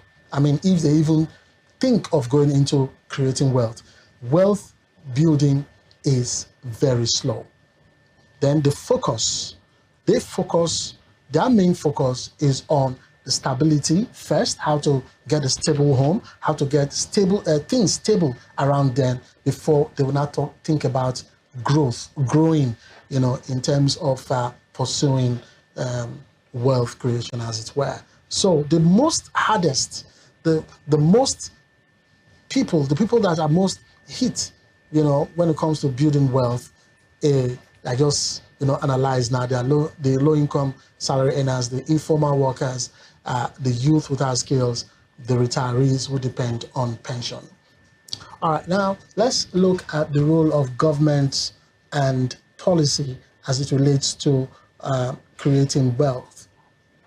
Now, the government contributes to wealth building, definitely, but this they can, if they really want to help, this they can through controlling inflation. It's very, very important that the government and, of course, the regulators of the economy help in controlling inflation. As at the time I checked, inflation rate has gone to 14.45%, if my memory serves me right, and that was not the case as of November 2025, when it was pegged at 14%. So the inflation rate now has gone up to 14.45%. So if the government wants to help in creating wealth or building wealth, then definitely they have to control inflation very well. Then the government, on the other hand, can improve infrastructure. In this regard, they can help in regular power supply. They can also help in creating roads and making health insurance very, very affordable for the everyday Nigerian. So the government can help create wealth by improving infrastructure and then supporting SMEs, supporting small and medium enterprises from the government support, like grants, loans, and whatever. The soft loans are probably loans without interest. That will go a long way in supporting these small and medium enterprises. The government can also help in creating predictable policies. Where you have predictable policies, definitely it will help in making wealth come to reality. And of course, try to erase to the barest minimum, if possible, poverty from the economy. So the government can help by creating predictable policies, not policies that are unpredictable, that will not want investors to come into the economy, or that would even affect those who want to go into investments in different businesses. Also, the government can make credit affordable, like I said earlier on, especially when it comes to supporting SMEs. Make credit available and affordable, okay? Make them affordable so that the payment from those who will be giving these credits will not be, difficult for them to repay. Also, the government, it must be noted, on the other hand, that government cannot create personal wealth for individuals. Okay, so they only just bring out the atmosphere, the environment for you to make wealth, but not that individually the government will now create wealth for individuals. Okay, and of course, government cannot replace personal financial discipline. Now, this particular point is for you, the person who wants to make wealth, right? You have to have financial discipline. Now, the government cannot come and help you have that financial discipline. Also, wealth building is personal, like I just said now, it's not government related, but policy sets the environment. I said this earlier on, where the policy is favorable, definitely you are setting the economic environment for people to do business very well. Now, the harsh truth about wealth creation, that's just the harsh truth that I want to talk about now. Now, Nigerians can still build wealth. Is it possible? Yes, it's very possible, but not the way it used to be back in the day of our fathers and our forefathers, and first, in fact, how it was carried about in yesteryears. The old paths, the old ways, the old steps, they have closed. I'm not going to say they are closing, they have closed. new paths are here, and they require adaptability, ownership, skills, and long-term thinking. Adaptability, for you to adapt to whatever that is coming from the regulators of the economy, for you to adapt to weather conditions or what have you, for you to adapt to how things are done in the economic space. And then it also depends, the new path to wealth creation, wealth building, is for you to have ownership. You know, we started off today on this episode, we said for you to create wealth, you have to be the owner of the business and not an employee. So, first, you have to adapt. Secondly, you have to own a business. The third point there is for you to have skills. I mean, you cannot go into any kind of business without you having some form of skills about that particular business. You've got to have some skills. You know, we talked about the different kind of skills, the digital skill, the technical skills, and of course the trade skills. So if it's trade you are going into, you have to have that trade skills. If it's digital, you have to have that. Even if it's technical, you've got to have that as well. And then long-term thinking. This is very, very important. You can't go into making wealth without you thinking the long term. If you're thinking the short term, it would not help. So wealth today wealth today is slower. It's not something that is fast. It is harder. It's not easy. Yes. It is more deliberate, and it is less feasible. Okay? So it is slower, yes, because it takes time. Like we said, if you want to go on a long term, the minimum, I think it should be 10 years. It's harder, yes, you've got to put away every other thing and concentrate on the investment or the business you're going into. And then you have to be deliberate. You have to be deliberate about the investment or the business you're going into. You've got to put in all the efforts, and then it is less visible.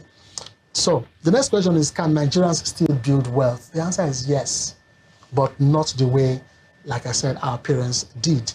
Again, wealth is not by salary alone, not by saving cash, not by waiting for the economy to improve before you can say, yes, wealth, I'm going to, go into wealth, and not, by saving, like I said earlier, not by saving cash. So even if you save cash and all that, it's still liquid form and it can still disappear as a result of inflation. So the economy is tough, no doubt about that, but clarity is power. You have to be very, very clear about what you want to do. And understanding the rules is the first step to winning, in fact, getting you to create wealth. All right, so these are just the ways on how to make wealth and what not to do in order for you to create wealth and all of that. So we've talked about who has the hardest time building wealth. We said that the low-income salary workers or earners, the informal workers with unstable income, youth without skills, and of course retirees who depend solely on their pension or retiree benefits, as it were. So we've also established that government plays a role, and of course policy, they play a role in creating wealth as well. We talked about how the government can control inflation, improve infrastructure like regular power supply, creating of roads and all that. We also talked about supporting SMEs as the government can, and of course by their different policy in terms of FX, in terms of inflation, in terms of taxation and all that. And of course, creating predictable policies like I just mentioned earlier on. And of course, to some of these guys who want to create wealth for you, that want to create wealth, to make credit affordable to you as well.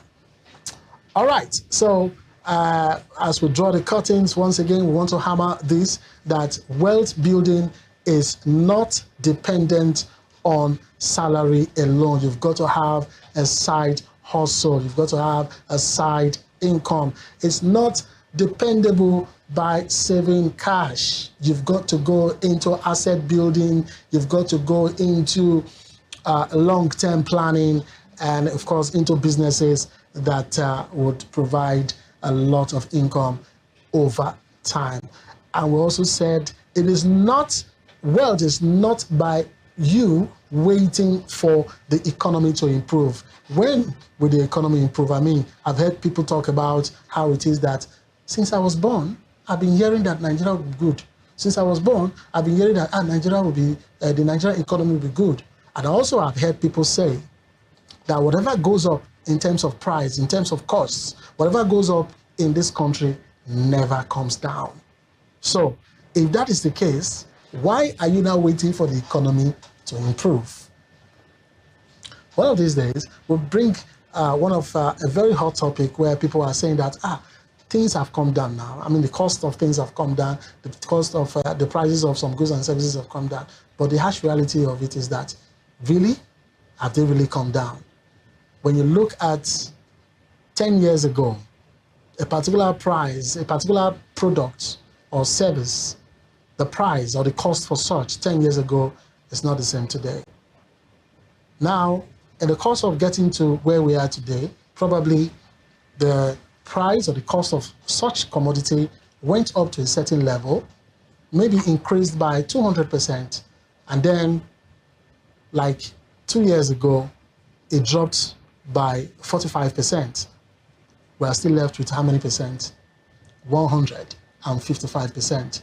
So because it dropped by 45% from 200%, you now say, the cost of this good or service is down. Like I said, in one of our episodes, subsequent episodes, we'll look categorically into pricing, costing, and what have you, and how it relates to our everyday life today. All right, so the economy is tough, no doubt about that. But like I said, clarity is key when you want to go into wealth creation. And of course, understanding the steps that we have highlighted today is very, very important. And when you follow these steps in quote religiously, definitely you will win, as in you will get to that level of you wanting to become wealthy. All right, so, and that's a wrap for today's episode on money and market. I want to say thank you for staying with us. You can join us on TVM for another fresh episode. But then you can access, you can access TVM on the go on Android, Google Play Store, and on Apple Store. You can also follow us on our social media handles and reach us via the numbers displayed on the screen. Once again, thanks for watching.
Years ago, a successful contractor and philanthropist became king.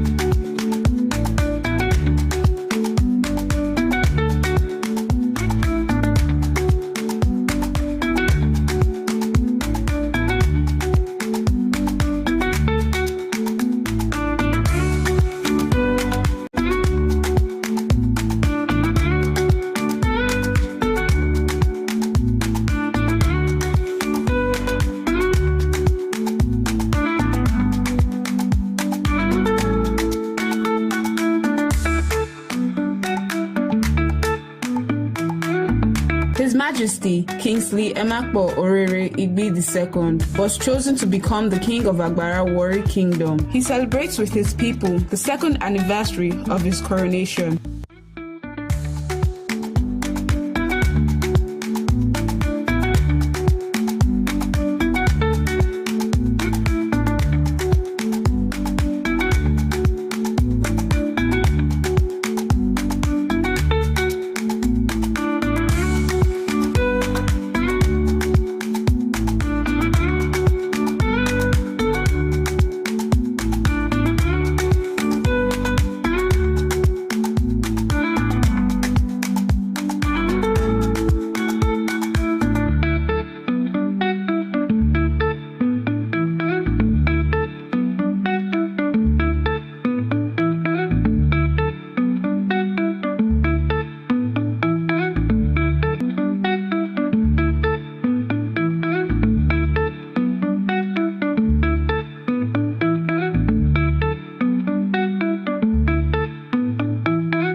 The special day begins with a Thanksgiving service at the Redeemed Christian Church of God, Champions Cathedral, Efrun, Delta State. Well-wishers showered encomiums on the monarch. The event culminated with His Majesty congratulating his people for another successful year.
Well-wishers from far and wide gathered to celebrate with him in praise and thanksgiving.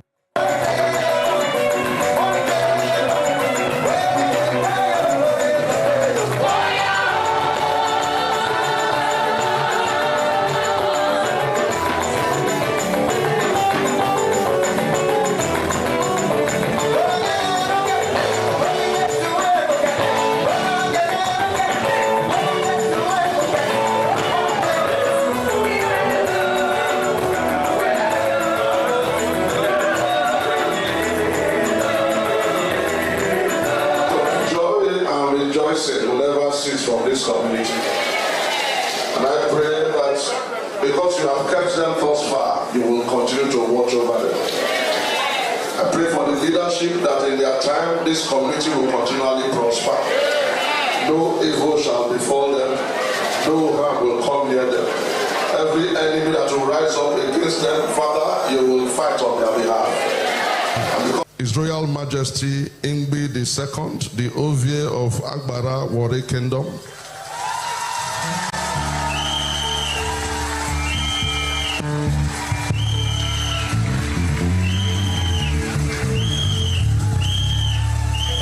His Royal Majesty Kingsley Emakbo Orere,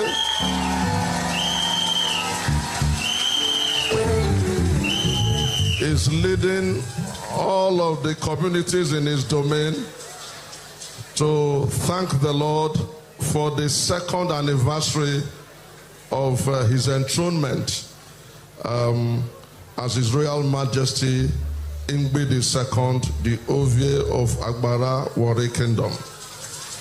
Let somebody shout aloud, hallelujah.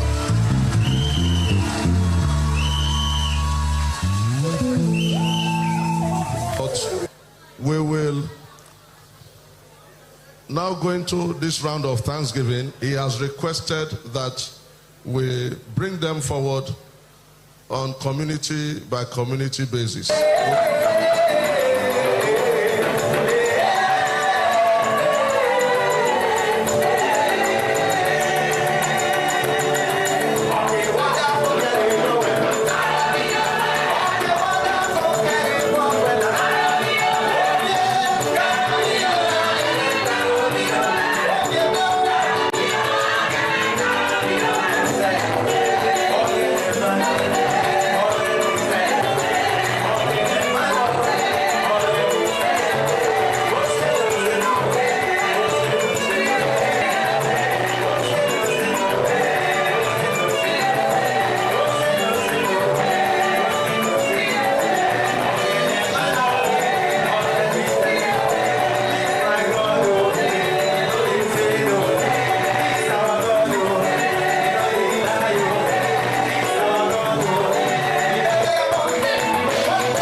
At this point, I'd like to invite the Ovie of Agbara Warri Kingdom, His Royal Majesty Kingsley Emakbo Orere, to lead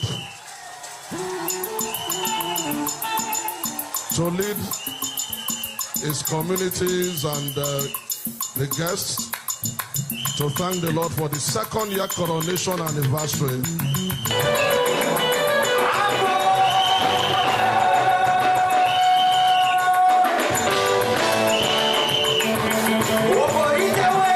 For a successful year of serving his people, the king, accompanied by other kings in his domain, shall have reason to dance forward in gratitude to God. We will give His Royal Majesty the mic, but briefly, so that we can round up this session. Praise the Lord. Hallelujah. The exciting moments could not hide his joy as the king gave some donations and asked the pastor to pray for peace and unity in Delta States. Acting the local government chairman through the chairman. I pray for all of our kingdom to have peace. Mostly Warri, we need peace so we can live together. On behalf of Warri and Agbara Kingdom, we are doing Thanksgiving with the sum of 10 million naira.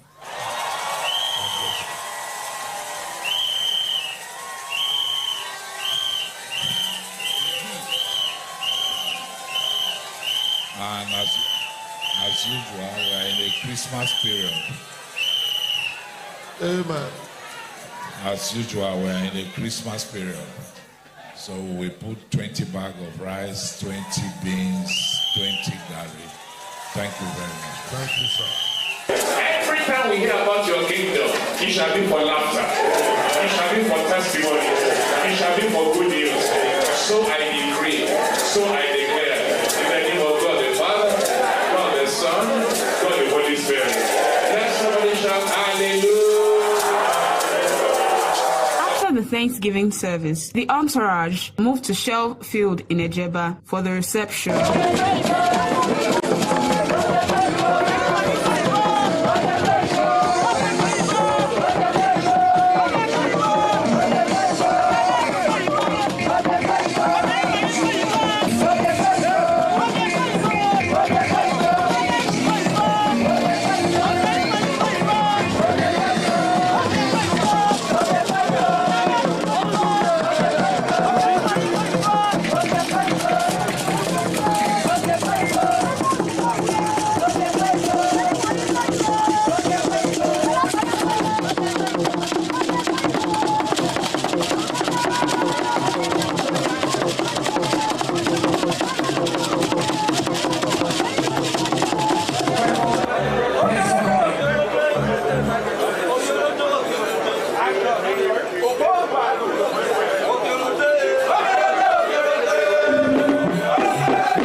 State Governor, Right Honorable Sheriff Oberewori, who was represented by the Deputy Speaker, Right Honorable Arthur Akpowowo, gave a speech and highlighted the King's leadership in ensuring peaceful coexistence in the Warri metropolis.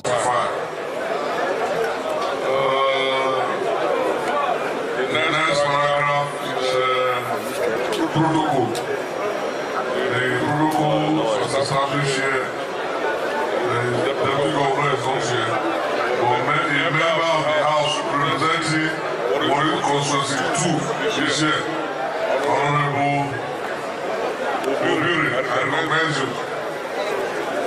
Members of the State Executive Council, I recommend you.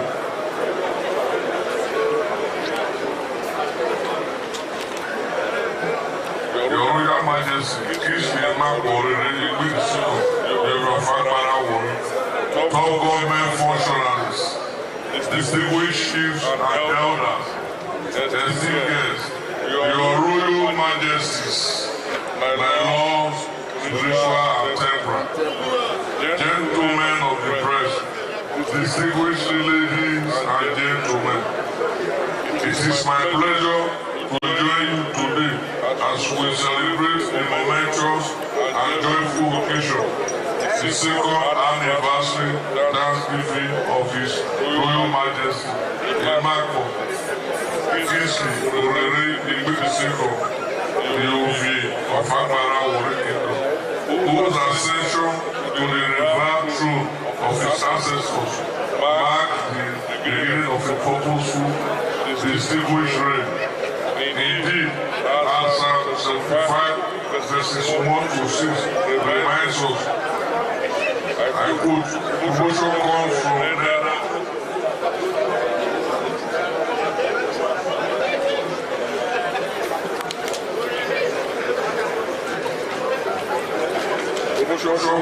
neither the east nor the west, but God is the judge. He puts one and sets up another. He puts one down and sets up another. Today we honor that divine appointment. We gather as a people, united in gratitude to God Almighty, acknowledging His grace, His protection, and His faithfulness. 2 years into Your Majesty's reign, we can testify that the hand of God has been evident. Proverbs 16 verse 3 teaches us to commit your works unto the Lord, and your thought shall be established. Your Lordship has, the leadership has embodied this truth, and Agbara Wori continues to reap the fruits of peace, unity, and progress. Your Majesty, your reign has been marked by wisdom, humility, and inclusiveness.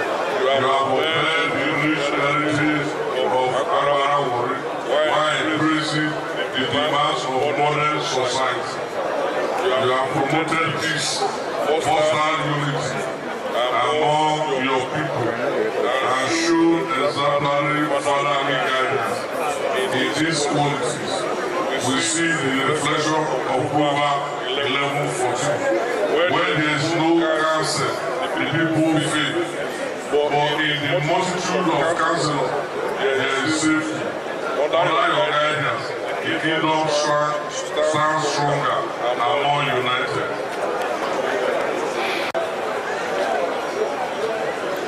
As governor of Delta State, I proudly affirm that your leadership aligns with our shared vision for peaceful, prosperous, and united Warri, and indeed Delta State. The Agbara Wori Kingdom remains a vital pillar of our state's cultural and socio-economic fabric. Your Majesty's reign has strengthened this bond and further promoted the harmony we continue to nurture across ethnic nationalities.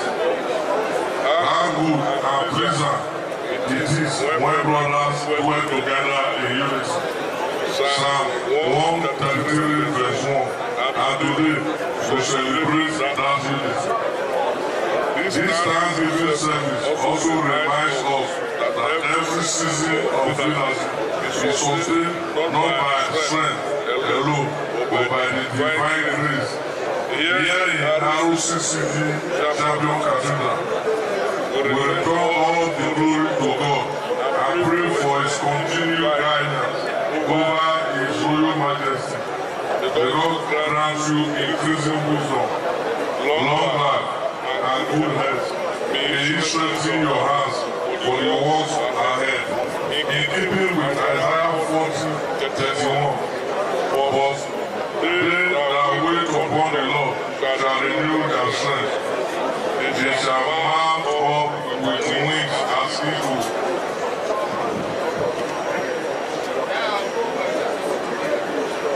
Of the government and the people of Delta State, I extend sincere congratulations to His Royal Majesty on this remarkable second anniversary.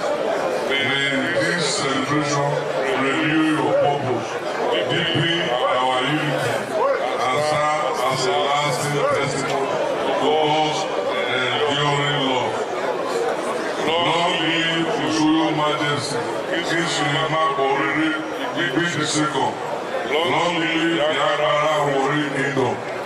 Long live Delta State. Long live the Federal Republic of Nigeria. Thank you and God bless you. Thank you for listening. God bless you.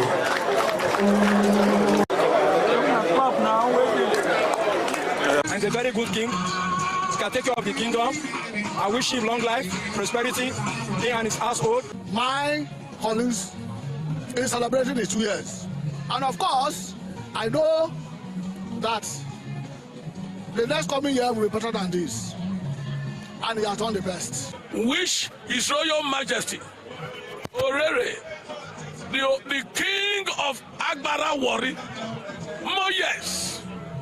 I want to pray for him. He will grow old as the oldest king in Urobola. He will be one of the richest.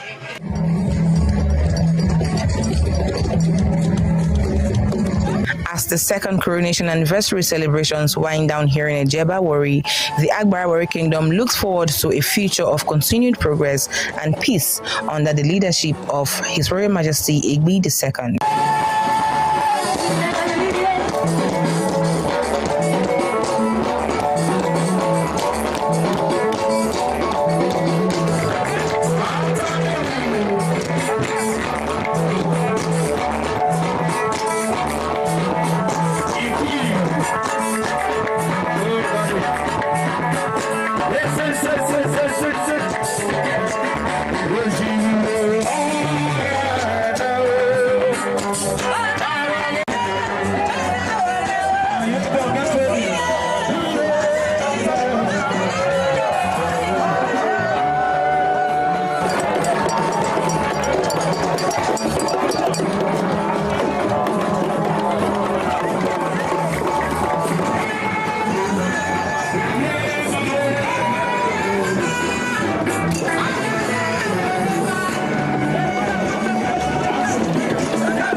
The anniversary was a spectacular showcase of the rich cultural heritage of the Urhobo people.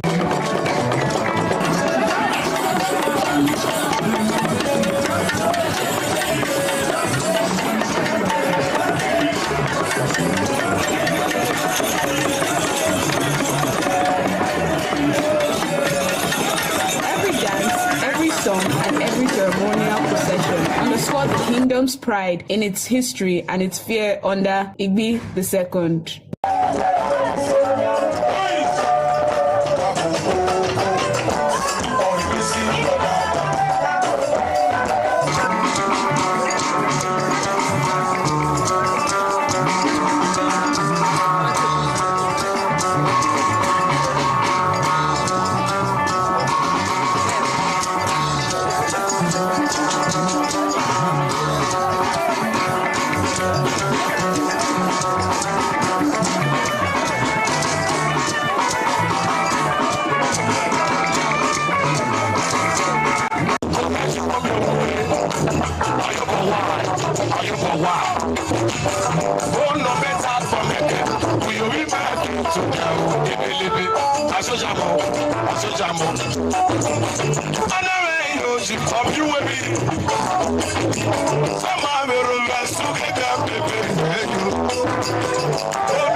This is TVM. TVM delivers breaking stories, global headlines, and the moments that matter. From exciting sports action to exclusive local events, we keep you connected. Celebrate our culture, people, and voices with powerful documentaries and inspiring stories. Experience premium entertainment, from trending music to urban lifestyle and beyond. Grow your spirit with life-changing messages and uplifting perspectives. Lead the way with bold conversations, fresh ideas, and thought-provoking shows. Wherever you are, whenever you want, watch TVM on all your devices. TVM, your world, your network. Are you ready? Are you ready? Are you ready? Are you ready? Hey, my God! Look at your neighbor, say, neighbor! What's up for tonight? The sweet pass. What's up for tonight? What my people? What's up for tonight? You can come down. What's up for tonight? The sweet pass. Say, what's up for tonight? The sweet pass. What's up for tonight? The sweet pass. What's up for? Receive a song. You say, Jesus, you're too much. What you've done in my life? What you've done in my life, I can't imagine. Jesus, you're too much. Jesus, you're too much. I don't know what's a loon, I don't know what's a loon. When I think of Jesus.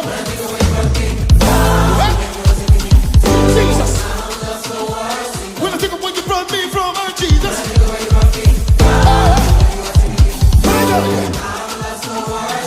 Jump, jump, jump, jump. We're gonna pick up some good praise in here. Everybody, let me hear you scream. Are you ready? Let me just see.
Hallelujah.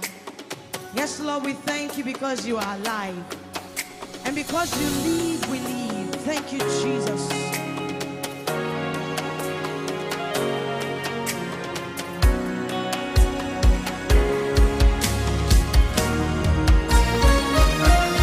Casting down my crowns before the living God. Casting down my crowns before the living God. I'm pouring out my own before the Holy One. I'm pouring out my own before the Holy One. Now I need you to just raise your hand and worship the King of Glory. Our God is great and greatly to be praised. There is none like him. Yes, our God is great. Thank you, Jesus.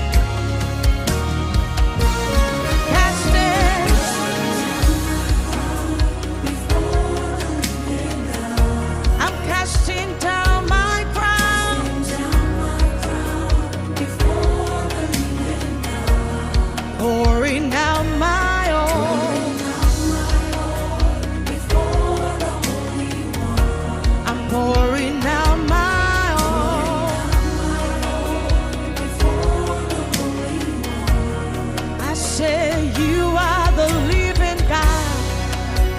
yes, you are the living God. Yahweh, the living God. Yes, Yahweh, the living God. Sing, you are. Yes, you are. Yahweh. Yahweh. Lift it. Sing, you are the living God. Sing, you are.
Can you listen to the King of Kings?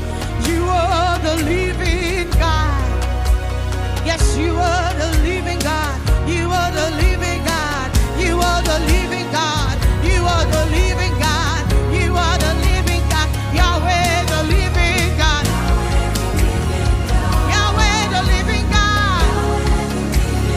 Yahweh, the living God.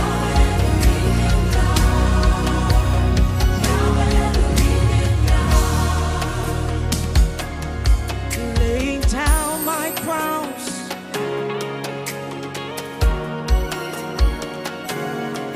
laying down my fears. I don't have anyone but you, Lord. I'm laying down my doubts. I'm pouring out my own before everyone. Can we raise it? Just the voices. You are, you are.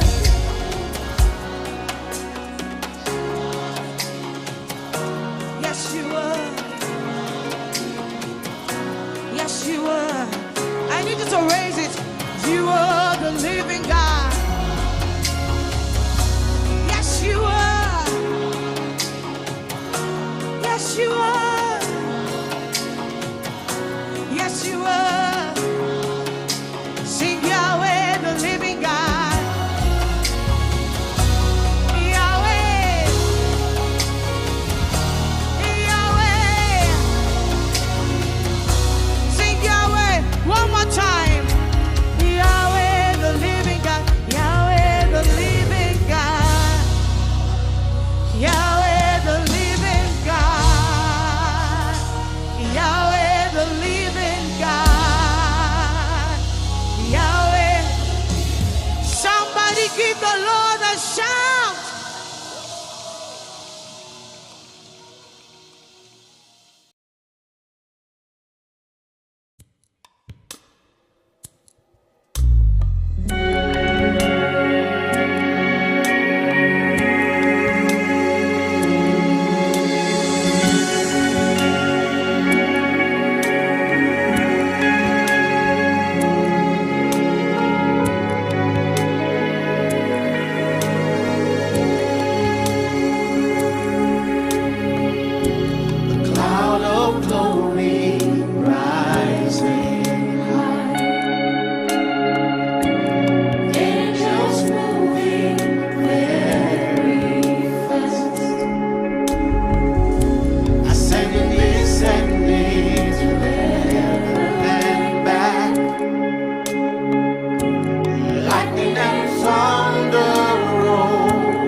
is and is to come.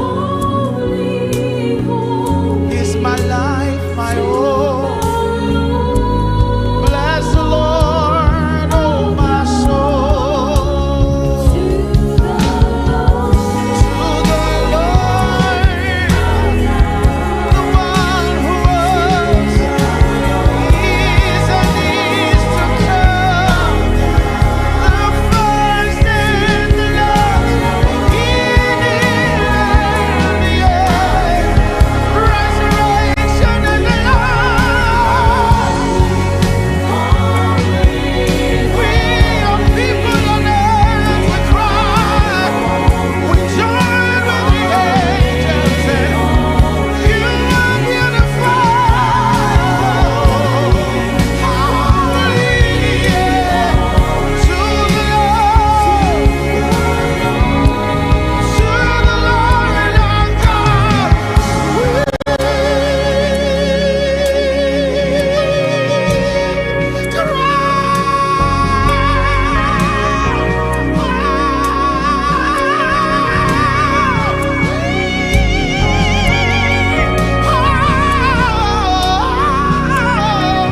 To the Holy God who lives forever.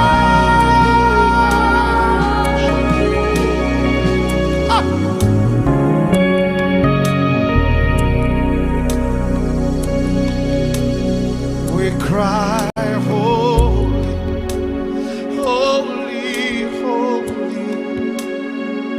We cry, holy, holy, holy. Holy is the Lord, who is my God.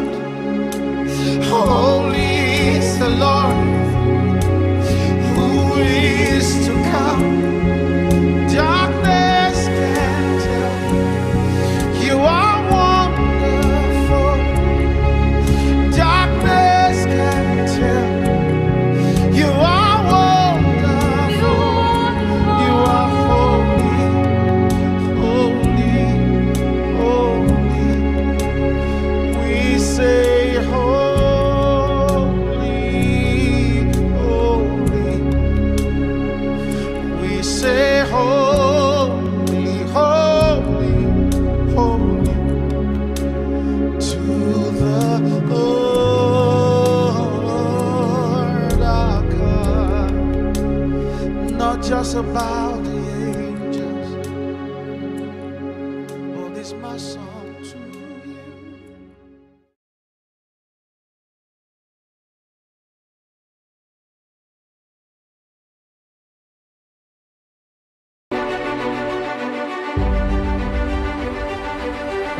Welcome to St. Augustine's College, Ogara, Delta State, Nigeria. 8 years of academic excellence doesn't just come as a good Nollywood film. It has been a step-by-step rise in academic achievements with back-to-back outstanding performances in both our junior and senior secondary school certificate examinations. Even so, we strive for constant growth, hence our motto which says, the soul grows by learning.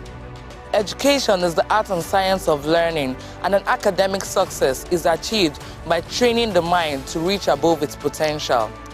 We here at St. Augustine's College also help in training the body through a variety of sporting activities. We have a standard and fully functional volleyball court, football field, badminton court, and a few others which are promoted for co-ed practice. As we all know, intelligence and smarts have often been argued as to which is most important.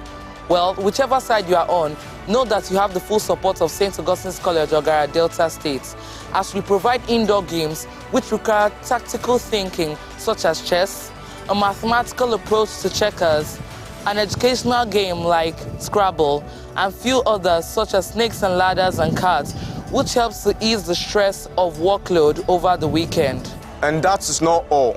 Here, students are taught spiritual, moral, and academic values. While we strive for academic excellence, we do not neglect the spiritual life of our students. In the chapel, the Catholic Mass, prayers, and other spiritual agenda carried out.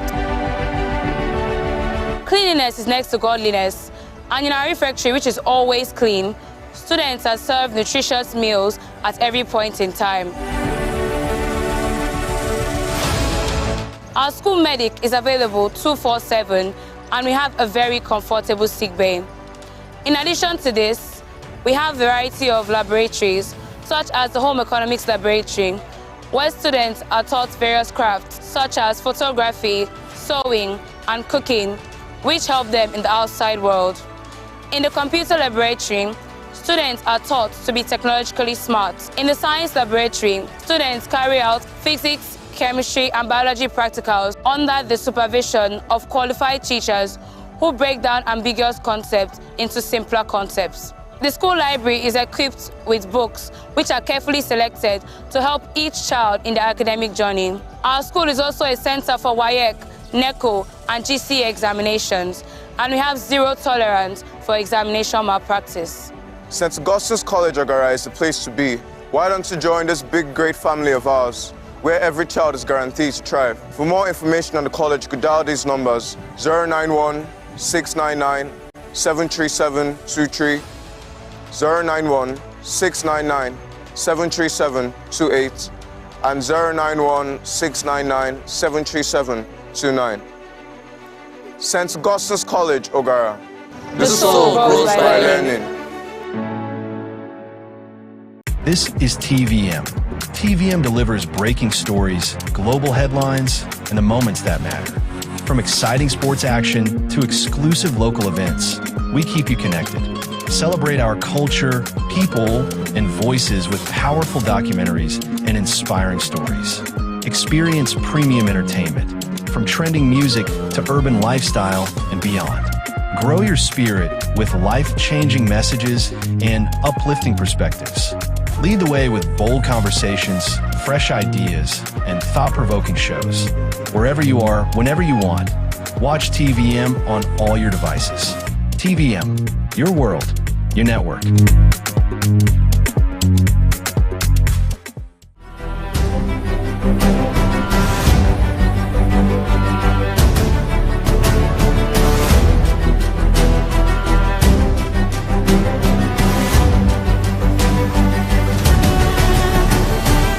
If you check the exchange rate and you paused for a second, you are not alone. The Naira has moved again, and yes, many Nigerians are talking about it. So what exactly is happening with our currency? Why does it matter to your wallet, your business, and your everyday life? You're watching Explained Nigeria, where we break down the numbers and give the reasons behind them so you get the full picture. Today we're looking at some of the factors that cause the Naira to rise and fall and what it means for all of us. The first factor to consider is foreign exchange reserves. These are assets held by the central bank in foreign currencies like the US dollar to back up the Naira. How a country manages these reserves can affect the value of its currency. Developing countries like Nigeria tend to hold more reserves than advanced economies, partly to protect against economic shocks. Analysts say that looking at reserves can sometimes predict crises before they happen. For context, the US dollar and Naira exchange rate recently stood at about 1,425 Naira 50 kobo per dollar, according to the latest market figures. A slight movement reflecting ongoing foreign exchange activity as supply and demand continue to shape the Naira's value. Over the past month, the Naira weakened by 0.16%, but over the last 12 months, it actually gained 6.26%. So even small changes in reserves or dollar supply can move the Naira. And while these numbers look technical, they affect what you pay for imported goods, loans, and even school fees. Another big factor is Nigeria's trade balance and import habits. Nigeria usually runs a trade surplus, largely because of crude oil exports. But at the same time, the country imports a lot of refined petroleum machinery and food products. This creates a reliance on imports, making the Naira sensitive to global market swings. In 2025, Nigeria had massive trade surpluses, about 5.17 trillion in the first quarter, peaking at 7.46 trillion in the second quarter. While this sounds positive, it also highlights a problem. We still import much of what we consume and produce very few finished goods locally. Even as non-oil exports grow, the economy remains vulnerable to oil price changes, and countries like China and India remain key partners. In other words, oil earns us dollars. Our dependence on imports can put pressure on the naira, whether international prices fluctuate. It's a delicate balancing act. Government policies and fiscal monetary play a major role in currency stability. Large fiscal deficits, inconsistent rules, and how the central bank manages money supply can create uncertainty for the naira. For instance, Nigeria operates a floating exchange rate, which means the naira's value is largely determined by supply and demand. High demand for dollars or increased supply of naira can quickly shift the exchange rate. In 2025, fiscal policy focused on revenue, diversification through tax reforms, prioritized spending on defense, infrastructure, and human debt management to avoid overspending. Monetary policy, led by CBN, kept interest rates high, 27% late in 2025, to tighten liquidity and control inflation. This helps stabilize the naira, though it can also make borrowing expensive. So government decisions, from taxes to interest rates, directly affect how much your money is worth. Even a small policy shift can ripple through the economy. Finally, there's economic diversification and growth. Nigeria's heavy reliance on oil makes the naira vulnerable to global shocks. But a strong, diversified economy with tech, agriculture, finance, and services contributing can help stabilize the currency over time. In 2025, non-oil sectors showed growth and GDP expanded roughly 3.42% thanks to reforms and investment in technology, agriculture, and services. These steps reduce dependence on oil and strengthen the naira in the long run. Still, challenges remain. Infrastructure gaps, security concerns, and governance issues need attention if Nigeria wants stronger and sustainable growth and a stable currency. Basically, the more diverse the economy, the less the naira swings wildly every time oil shifts. Growth in other sectors spread out the risk. And that's a wrap on today's episode of Explained Nigeria. You can watch us on our app, available on Google Play Store. You can also follow all our social media platforms, like, share, and subscribe. And remember, if the naira affects you, and it likely does, staying informed is the first step to making financial decisions. See you next time on Explained Nigeria.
(1679). King Charles II of England dissolves the Cavalier Parliament. 1943. Sharon Tate, the American model and actress, is born. 1978. Soviet satellite Cosmos 954, with a nuclear reactor on board, burns up in Earth's atmosphere, scattering radioactive debris over Canada's Northwest Territories. Only 1% is recovered. 1987. Luis Suarez, the Uruguayan footballer, is born. 1986. The Voyager 2 space probe makes its closest approach to Uranus. 1970. Matthew Lillard, the American actor, is born. 1965. Winston Churchill, the English colonel and politician, Prime Minister of the United Kingdom, Nobel Prize laureate, dies. 1966.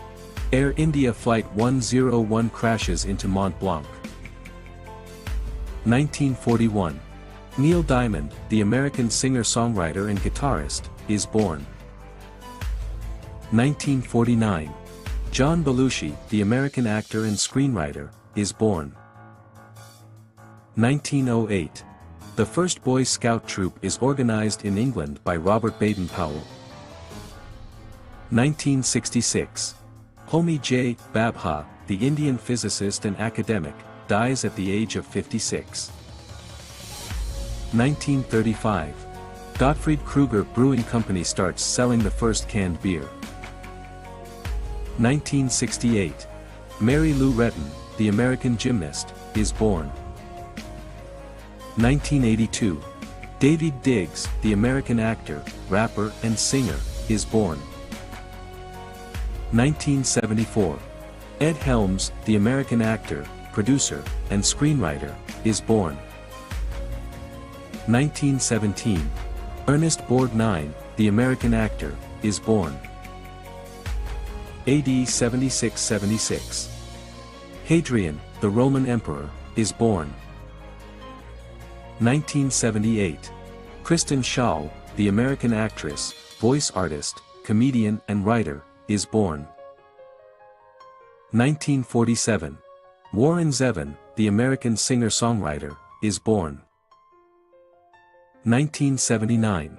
Tatiana Ali, the American actress and singer, is born. 1986. Sean McVay, the American football coach, is born. 1947. Michio Kaku, the American physicist and academic, is born. 1975. Larry Fine, the American comedian, dies at the age of 72. 2010. Pernell Roberts, the American actor, dies at the age of 81. 1967. Phil Lamar, the American actor and comedian, is born.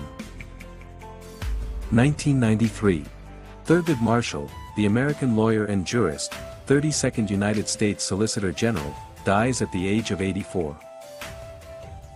1958. Jools Holland, the English singer-songwriter and pianist, is born.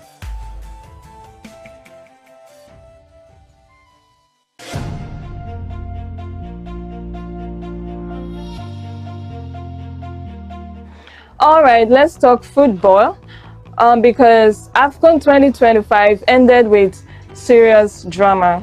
Senegal is officially the king of Africa. They put off a 1-0 win over host nation Morocco in Rabat. And yes, this has got a lot of people reacting.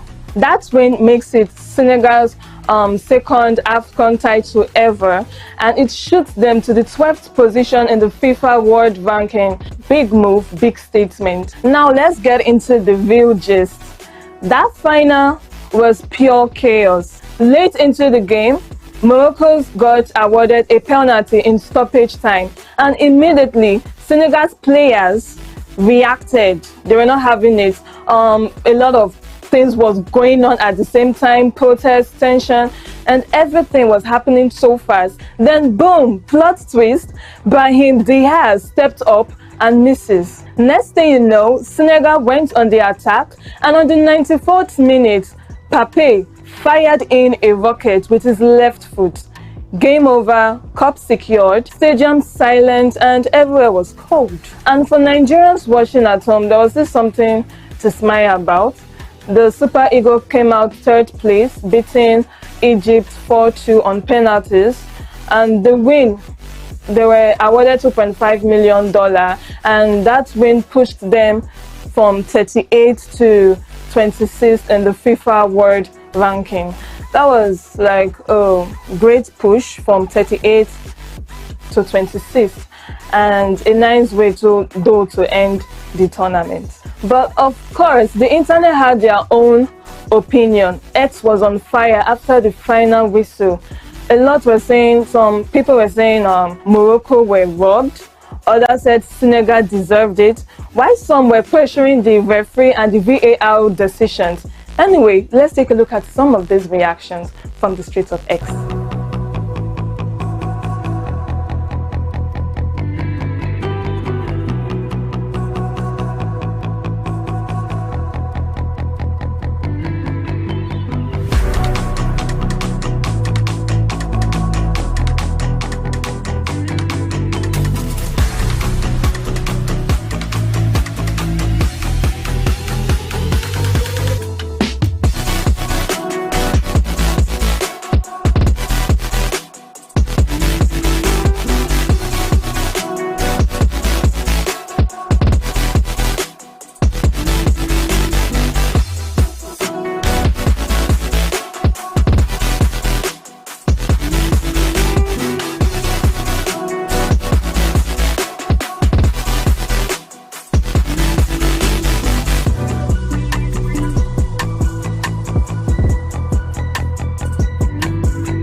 And when we thought it was over, the Moroccan Football Federation has made plans to report to CAF and FIFA of what went down in that final.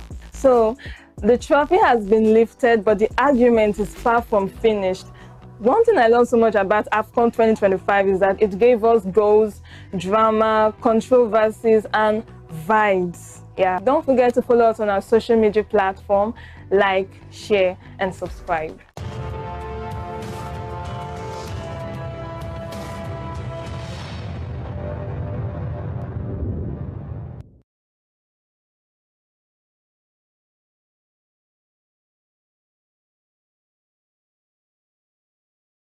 This is TVM. TVM delivers breaking stories, global headlines, and the moments that matter. From exciting sports action to exclusive local events, we keep you connected. Celebrate our culture, people, and voices with powerful documentaries and inspiring stories. Experience premium entertainment, from trending music to urban lifestyle and beyond. Grow your spirit with life-changing messages and uplifting perspectives. Lead the way with bold conversations, fresh ideas, and thought-provoking shows. Wherever you are, whenever you want, watch TVM on all your devices. TVM, your world, your network.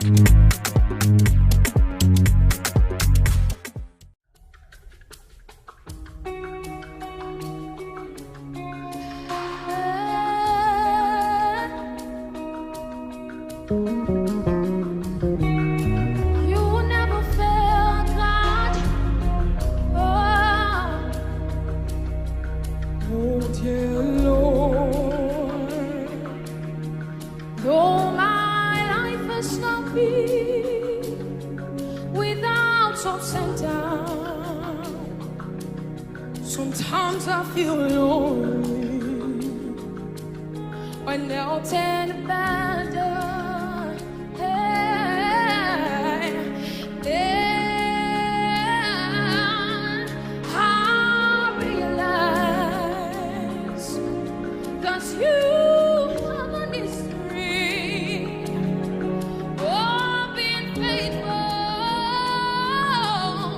and never to fail. No matter what, I put my trust in you. The Lord will not fail me.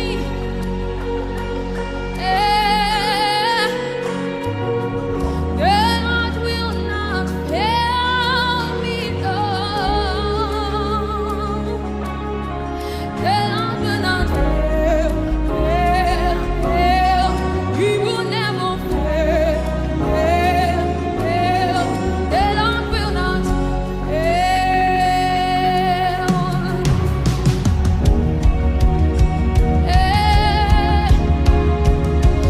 You never fail, God. You never fail, God. So we put our trust in you, Lord. Oh, dear. Though my life has not been without ups and downs, sometimes I feel lonely, one mountain abandoned.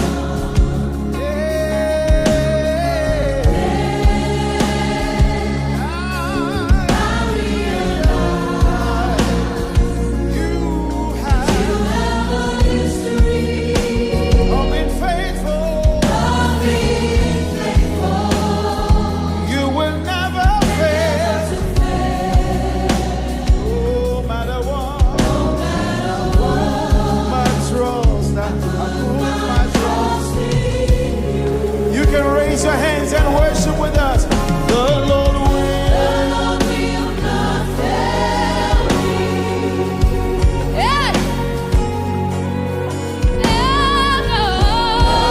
Will not fail me, Lord. You never fail. You never fail, The Lord will not. God. Lift your hands and sing it again. The Lord will not fail. He will never fail. He will never lose. He will never lie. He will.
In the midnight hour, the Lord will not fail. Even when money fails, the Lord will not fail. No, the Lord will not fail.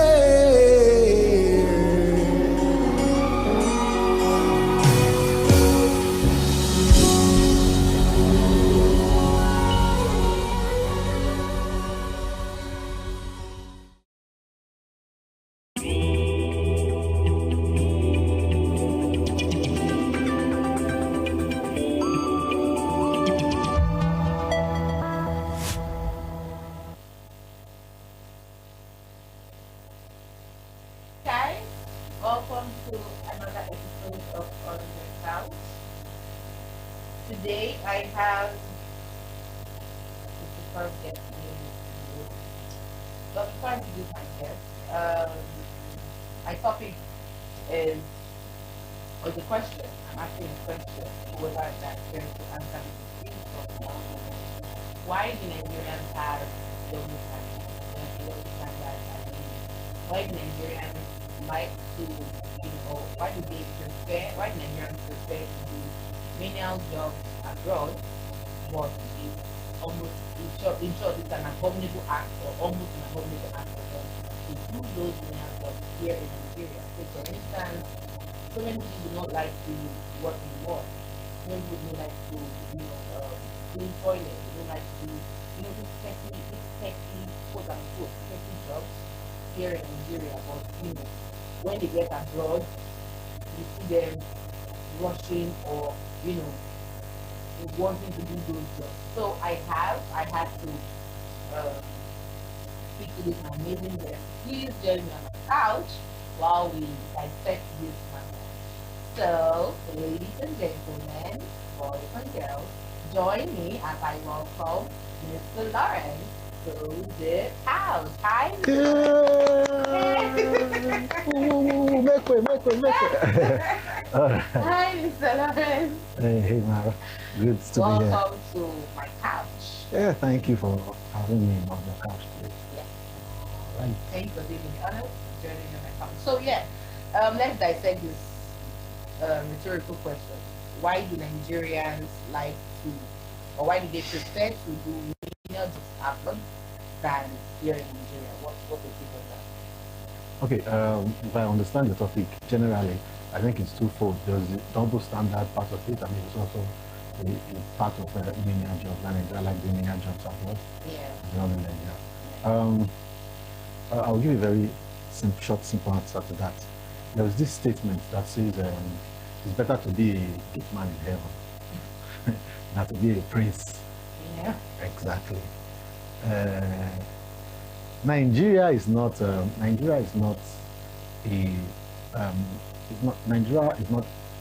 work by the hour economy. Okay. Most organizations, including government organizations, pay monthly.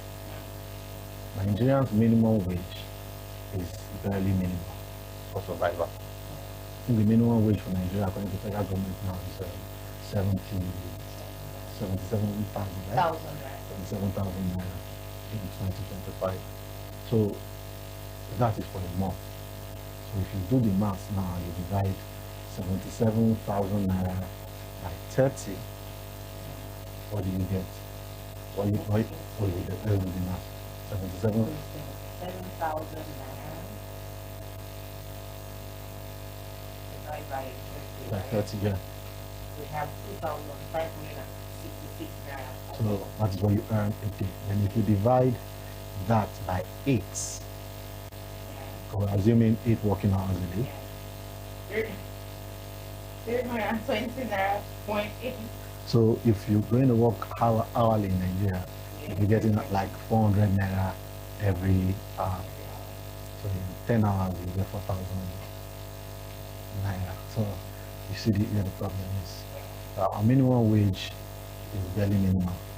So, and aside that, if you now decide to say, okay, let's make employment hourly, right? So let's pay people by the hour. Then companies will now be forced to make if you are somebody earning 100,000 naira a month, it's low, but at least it sounds a little bit attractive. Yeah.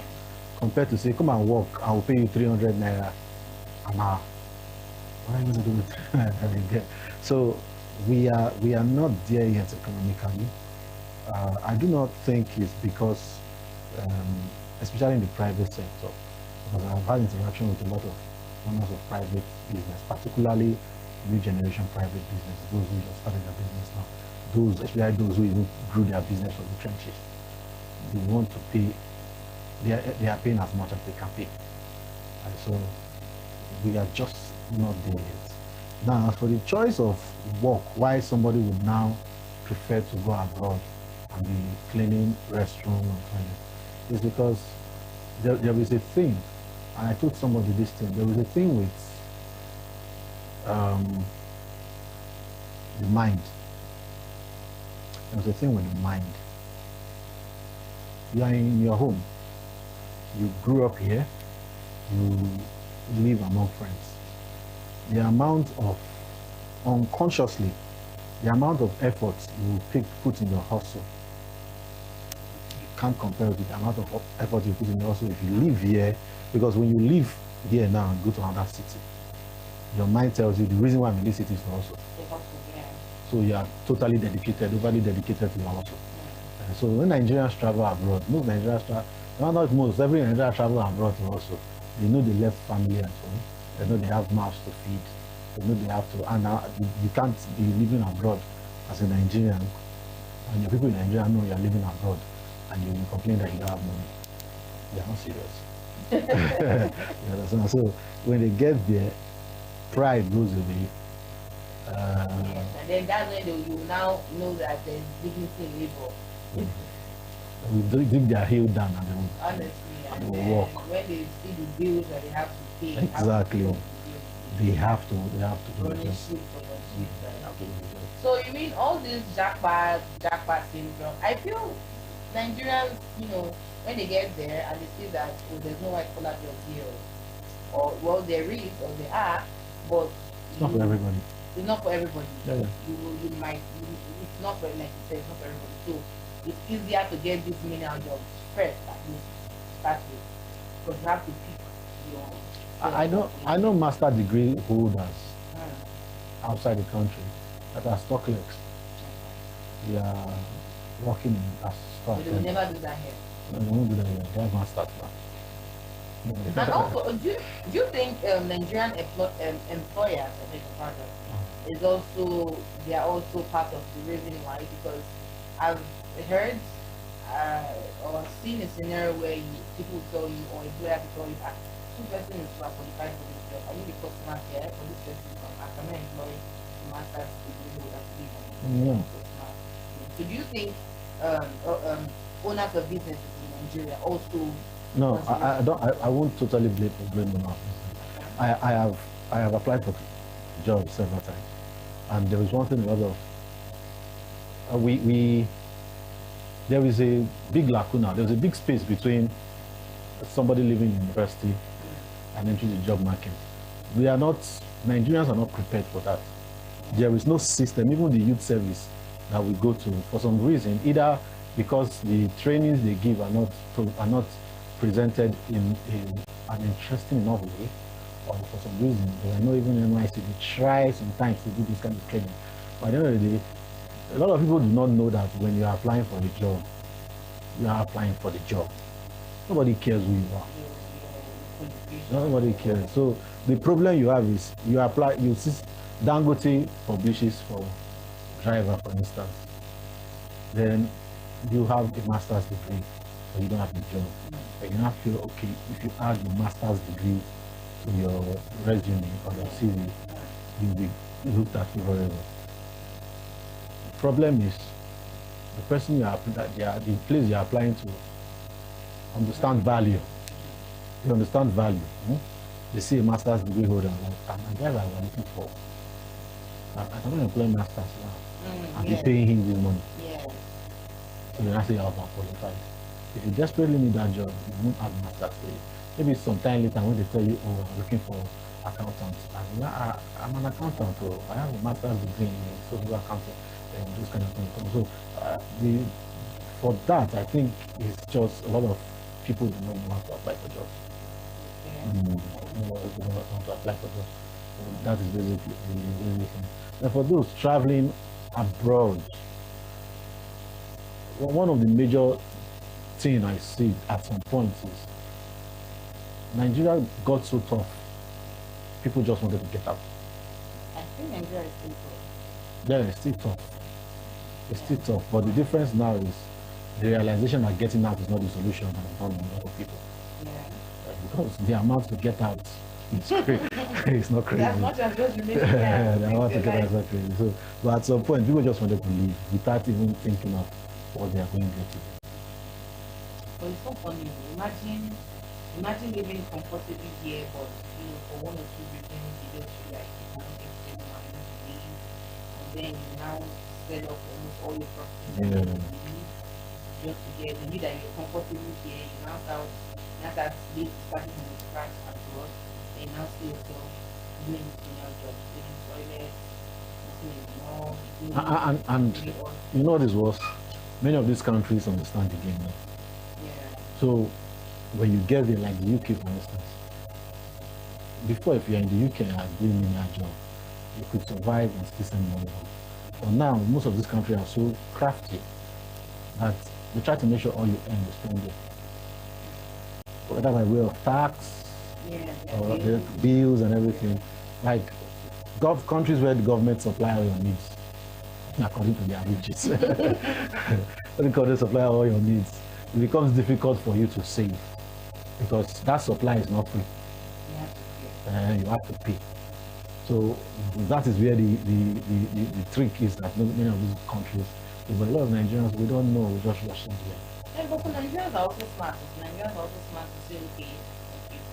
So that's why, I think that's why you now have so many Nigerians that want to go to many schools so that they can get from the Yes, some countries' government now says no. You cannot work with past more than certain amount a week.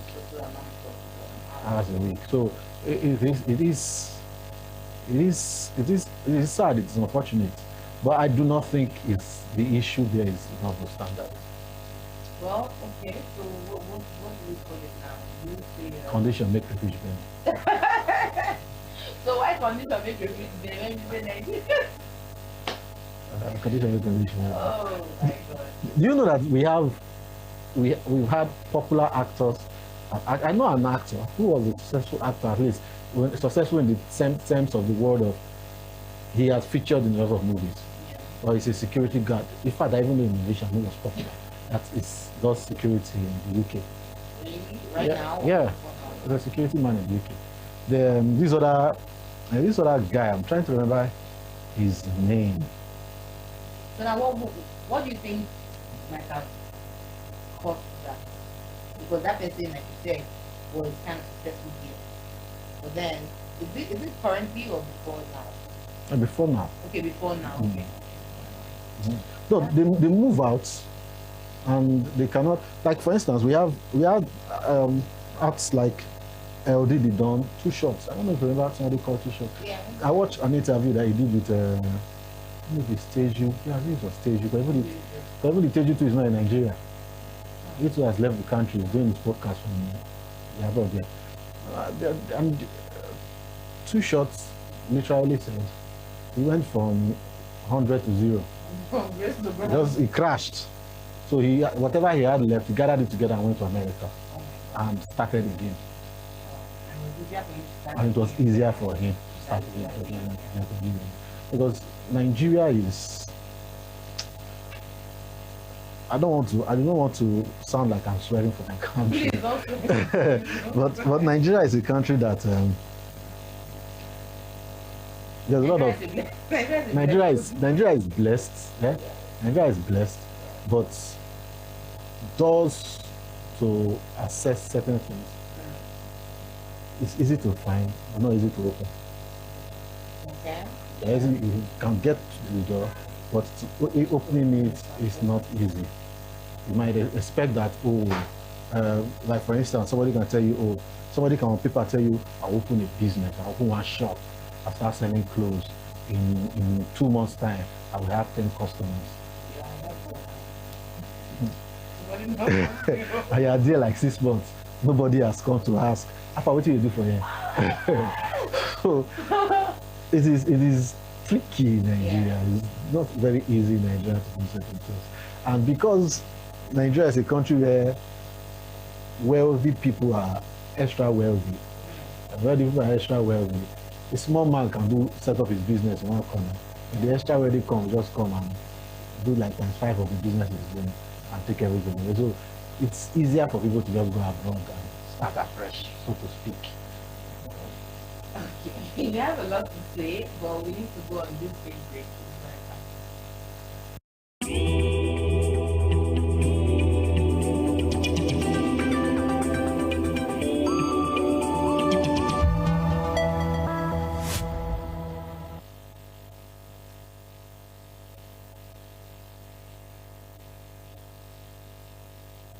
Welcome back from that really short break. Before we went into the break, we were still talking about Nigerian double standards, and we trashed the aspect of Nigerians preferring to do menial jobs abroad as a business next year. We feel it's almost economic access to living here, but we glorify age and to get abroad. So I have to mean to you. I'm not going to tell you how. I'm not going to show them to you. I have a meaning to be very superb and a very good. Oh my God. So on this second part of the of this show, we're going to be talking about the double standards part now, where you know, I feel like Nigerians are double faced. They are two faced. Why do they like this and they don't like that in some weird cases? On the couch is a conversational show where we get our opinions, you know, it's unscripted. We just relax, we just gist, and you know, we talk about almost anything from nation, what's happening in nations, to relationships, to lifestyle, to anything that's happening. Just gist and talk about it. If you want to be my guest, please reach out. You can always reach out to us on our social media pages on Facebook, Instagram, Twitter, TikTok, YouTube. You can watch us on YouTube, you can watch us anywhere, you can reach us, send your opinions or your comments on our social media pages. You can send us a WhatsApp message or a text message, anyhow you want it to be done for you. And this segment is open for sponsorship. Please reach out to us for sponsorship, and you can also go on the business app with us. We will be more than glad to get back to you. So yeah, now I can introduce my guest. Hi guys, me, Mr. Lawrence. Hi, Mr. Lawrence. Hi, Maro. For the second time. Yay! Okay, so Mr. Lawrence, what do you think? Let's trash celebrities now, right? Mm-hmm. Here in Nigeria, let's say we don't really adore our celebrities like that. No, we do. We do adore our celebrities. Or okay. Not to see if you are behaving well. Yes, if you are behaving well in Nigeria, we'll adore you or worship you, kind of. Or, you know, abroad, anything any celebrity does abroad is correct. Whatever any celebrity does abroad or do abroad, Nigerians will glorify it and, you know, kind of make it seem right. So, what do you think? Do you think that makes Nigerians double-sided or double-standard? Do you think that makes Nigerians look like they have double standards? I think the issue of hero worship in Nigeria, it's just became more serious now. Before we kind of pay attention to what we are doing, but now it's more of the individual, because I've seen takes of people who, regardless of what the person does, they will always find a way to defend it. Like for instance, this morning we were talking about what the president's wife did to the governor of the state. I did not mention him. I just said president and governor of the state. I said some people would not have issues with that because it's the president's wife, right? Now, if another person was the president and his wife does that, let's say Goodluck Jonathan, Jonathan did that, these same people will have issue with it. Yeah. Nigeria are politically, Nigerians are generally naturally double standard in everything they do. It's our default state to be two-faced when it comes to what we want or what we don't want. It all depends on who is dictating the tune. Exactly. Depends on the who. Right? Exactly. We are in this country where a certain big artist and his goons or his guys or bodyguard shot somebody. People defended it. Right? And these same people would go against kidnappers. This same of the artists, once upon a time, kidnapped somebody allegedly. People defended it. So our decisions are based on individuals. We gradually, a lot of Nigerians have gradually started losing. And when I mean a lot of Nigerians, I mean a lot of Nigerians on the social media space. I like to assume that the notion of this double standard is coming from social media space. I do not think that grounded Nigerians who are not big in social media have that problem. Yeah, I think this influence of community influence on people has made it such that people no longer think for themselves. They follow the comments before their own and they give their comments. They look at the person and make their comments. The most popular gangs in the European space on the social media page, particularly X, is Davido and Whiskey. Whiskey FC and Davido FC. Then they have the Burna Boy too. And you notice Davido might do something, but will not sit down well with Whiskey FC. The irony of the thing is the day Whiskey does that, it will be okay. Yeah, so the problem in itself is not just what has been done. The problem is hero worship. So hero worship on social media has made people to be double standard, to be two-faced in all their doing. And I think that's the root cause of the problem. So,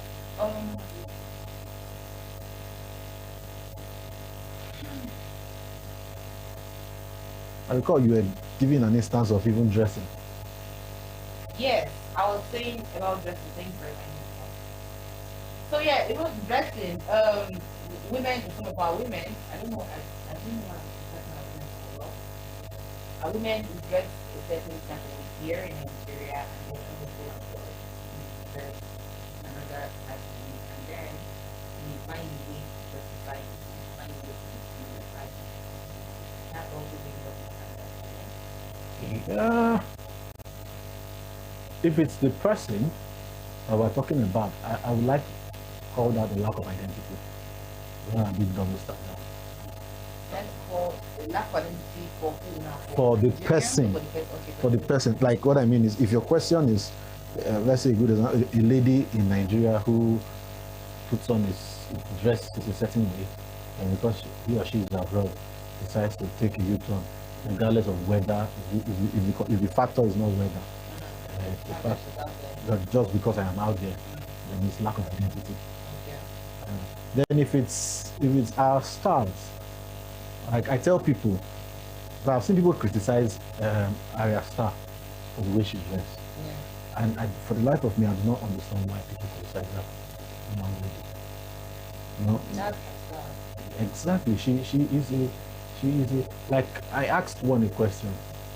When Beyonce was younger, and she was doing all those music videos with those what do you call those materials that shines and those are sequences and I was shaking it up and down, and we all screaming and shouting. Somebody say, this dress is not too small. Even to award shows, and she goes on stage like that. Then it comes to our own star now. You forget what she's singing, you forget how good she sounds, and you are saying, as an African woman, as an African woman, like this, you are supposed to be promoting your music, not promoting unity, and she's not new for her. She's not new, but she's almost new. what we see. But I'm not bashing her. I'm just saying it's like I said, it's a style. Yeah, it's a style, an but so many image. people have an issue with that. Yeah, because you know when I knew the effect of image was when I listened to a conversation. I listened to a conversation Iblis of Goretti. Iblis, the rapper that owns the Goretti company.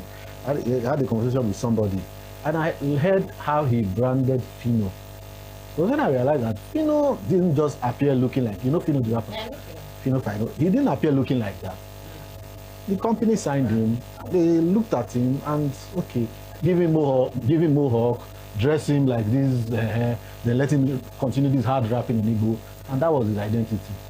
And that's how they took it. So, or Cynthia Morgan, for instance, the issues one of the problems Cynthia Morgan had with what's his name, Judo Koye, was she wanted to stop wearing wig, that her pink wig and a red wig and wine color wig. And Jude was like, one of the issues was that's not ugly, that's one of the issues. So like, well, that's your identity. So a lot of these people have been branded by their companies. So you see Arya Stars wearing, it's not like Arya Stars does not have value. Also, you understand again. So the double standardness for me doesn't come from the artist, it comes from fans.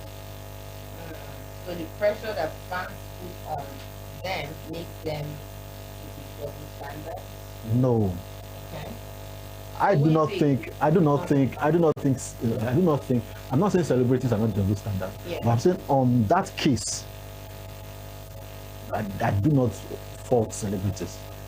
Okay, yes. I fault fans who, you allow, like, for instance, one time there was a time that rappers like Lil Wayne, Eminem, 50 Cent hold sway in Nigeria. They held sway in Nigeria. Yeah.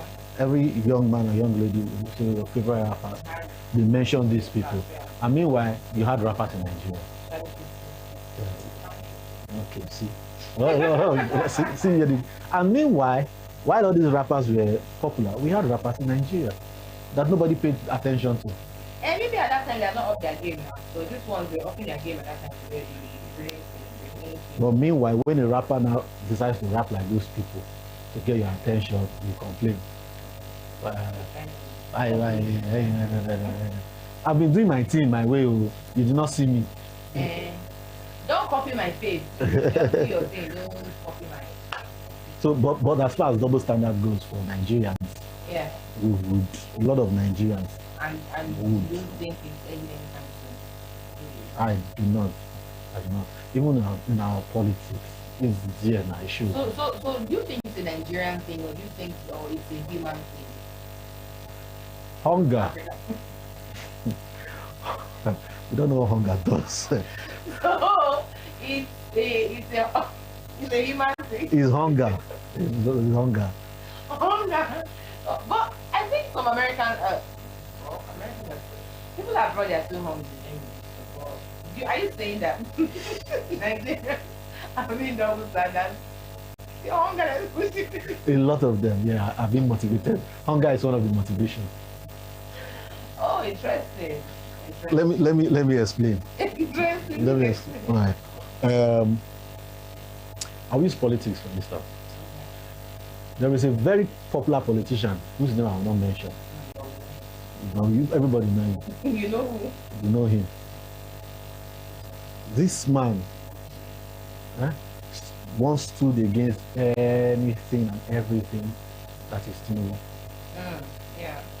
There was nothing Tinubu does that is good enough for this man. He was always bad. There was almost no name he had been called this man. Tinubu became the president. Initially, he started the bash. And after a while, he changed his tune. Started reducing his then when he wants to bash, he will start bashing Tinubu's opponents. Started just for no reason. Anything Tinubu opponents or the opposition does, he will drag. He started just dragging the opposition. And Dry started singing in praise of Tinubu. Then he has gotten a political appointment. Then he now tweeted one time for that he has no issue with anybody because his hunger has been solved. So right now, there is no more issue again. So you are saying that the time he was bashing... He was hungry. He needed food. Just food. Give us their daily bread, and you got daily bread, and then Exactly. So a lot of Nigerians adopt that method that now becomes part of them. When they apply, we have people who, sorry, I'm using politics because I'm one of these. I'm a serious. Well, we have people who were part of the previous administration. Yeah. Insecurity was rampant then. Insecurity is not new. When they were there, they did not solve it. They are out of office now. Suddenly, they have the brilliant idea to solve the problem. They have ideas and opinions and things to say. You're in office for 8 years. They do not have this idea. So hunger is one of the factors. And I think another factor that I can point to is lack of a solid foundation. This is particular for the young people. Most young people do not know who they want, what they want, what they like. Young people, can you hear that? You say you don't know what you want. Okay, Most. you don't know what you want. Most young people don't know. Most of us don't know what we want. Most of us don't know what we like. What we like. Most of us don't know what we Who we like. Who they are. And most of you don't know who you are. So what that creates then is that it now creates a lack of identity. You see, I do not agree in principle with certain people. Very good example I'll give you is someone like Juan. In principle, I do not like most of his motives. Yeah. But you see his person, I like because he's consistent. Burna Boy yesterday, Burna Boy today. Burna Boy in the morning, Burna Boy in the evening. He doesn't change his stance. Even if I don't like it. But he's consistent, right? So it is what most Nigerians lack. They model their life after people. Model their life after celebrity. So that's why you hear them say, oh, my role model. My role model. So that creates ground for double standards, lack of standards.